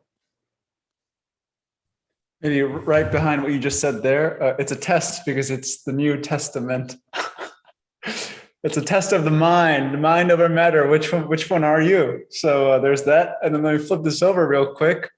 So I happen to believe we are original creditors. And the reason being, again, the or, so it's the golds, I, you are the I, you're the divine nine, feminine consciousness. G, chakra is the 7 virtues, the Freemasonry 7, in all. So you're the or, G, sevenfold perfection in all, right? In Allah, in God. And of course, research that the origin means the vernal equinox, meaning to rise, or you know, to reveal, actually, to be the sun. And the second word, creditor, because yeah, like Charlie said earlier, it's credo, then it's creed. It's getting erased here, and then it's curbed. K-E-R-D is like the root. So it's basically an agreement between kings, because the curd has to do with the heart. So it's about being a king. And I wrote up here, take no thought and take no credit go hand in hand. So even though you're a creditor, the key to become a creditor is not to take credit, because taking is debit, taking is debt. So you have to give. And if you give, then you're a creditor. And at the same time, let's take the CR out. So you're an original editor, because at matrix modality, it's your version. It's your edit. You're the editor. Okay. So it's your publish or it's your reveal, because you make known when you publish. So it's really a revelation. Where do you stand? So edit Tor, right? So you're editing your Tor, your Taurus field. And really it's edit or. So you're editing your value, or what you edit is your value. And at the same time, so really the answer is torsion, or rotate ion, rotation. So what's your vibration? What's your free Q and C? Where do you stand? So I'll just end with that. Wow. Yeah, I love it. Yeah, brilliant. Yeah, thank you all. Thank you for listening. Thank you for the opportunity to come and join you guys. And yeah, I don't really have much more to say apart from see you next week for Barrels Out of Bond. Hopefully. I can't wait to hear Aragorn's voice reading Lord of the Rings. Sandra? Yeah, thanks everybody. You three, you just blow my mind constantly. You really do. You're amazing. And thanks for having me on. The show would not be anywhere near what it is without you. So please always know that you're equally as enlightening as the rest of us. And it's a fearsome foursome, and then it's the magnificent five when Colleen is here, and then so. No, you're such a massive part of this, because you see things that we don't see, and it's what we don't see that we need to see. And so this is what Eugene just said about take no credit, take no thought, take no credit. I'm not taking any credit. I need to constantly get better and better. And the only way I can do so is hearing Aaron's genius, and hearing your genius, and hearing Eugene's genius, and hearing Colleen's genius. And then we get better, because you're seeing things that I'm not seeing. And that's the only way I can get better. And that's humility, that's penitence before God and God's creation. So you're a genius, Sandra, and we love you. And so with that, I'll say goodnight. And yeah, we will see you next Wednesday at 1 o'clock, and it will be Barrels Out of Bond. And boy, is it ever. I almost think that when we complete this decode of Hobbit, that we will have completed this movie, this story. It just is incredible. As I was going through this yesterday in my mind and where we're headed to, it's just incredible. And what's being said about what barrels mean, and then going to Lake Town, and then awakening the dragon, which is the very end. You have to do this. You have to do this. You know, no matter what comes, you have to do this. And then Bard is the bowman. So that's John F. Kennedy Jr. That's Sagittarius. That's his aim is true. And he didn't miss the mark because his aim is true. And it was Bard, the bowman, who brought down the dragon. And by his hand, which is truth, which is honor, which is courage, which is honor, which is virtue, which is Christ, through his hand is Thorin's treasure delivered. Except Bilbo, who's most high, won't give the final piece of the puzzle to Thorin because Thorin is not worthy. And Bilbo, who's most high, sees that and is willing to give away a treasure that any elf king would give their kingdom for, and he's giving it away for free because that's how much he loves Thorin. And then Thorin wants to throw him off the rampart and ruin him upon the rocks. And Gandalf comes forward and says, if you do not like my burglar, then hand him back to me. You're not making a very splendid figure as king under the mountain, are you, Thorin? Wow. Wow. This is what's happening in the world right now. And then comes the battle of the 5 armies. And we're going to have some days of darkness as a result of this. And then it all ends when the skin changer B or N turns the tide of the battle. And Thorin sees the light through his death with the Arkenstone on his chest, and he's resurrected as king under the mountain. But he didn't die alone. He died with Fili and Kili. Jesus did not die alone. He died with 2 others upon cavalry, Fili and Kili, to create the Trinity. So we love you. Have a wonderful day, evening, and we'll see you soon. This is Wednesday, so the next show will be Friday Night Live, and that's the Friday night is going to be amazing because that's our show on the truth about the nature of this earth and aliens, and it's going to be an amazing show. Space, the final frontier, and remember Star Trek. What's Trek? Journey to the stars. The stars are connected to the firmament, and your head is the firmament. It's Star Trek. It's the journey within. It's the enterprise. Enter within and you receive the prize. And that's Friday night show. Lots of diagrams, lots of great songs that I'm working on for the truth about space. And it's going to have to be on this channel because we got yet another strike on YouTube. So love you. We'll see you Friday night. If you haven't subscribed already to Justin Carpenter's backup channel where you are right now, do so you make sure you get the link for Friday night. We'll see you then. And if Sandra wants to jump on, I know it'll be late at 7:30 our time, but if Aaron Gorn wants to jump on, or Sandra wants to jump on, or Eugene, any time, all you ever have to do is just ask and you shall receive. So we love you. Good night, good day, and we'll see you soon.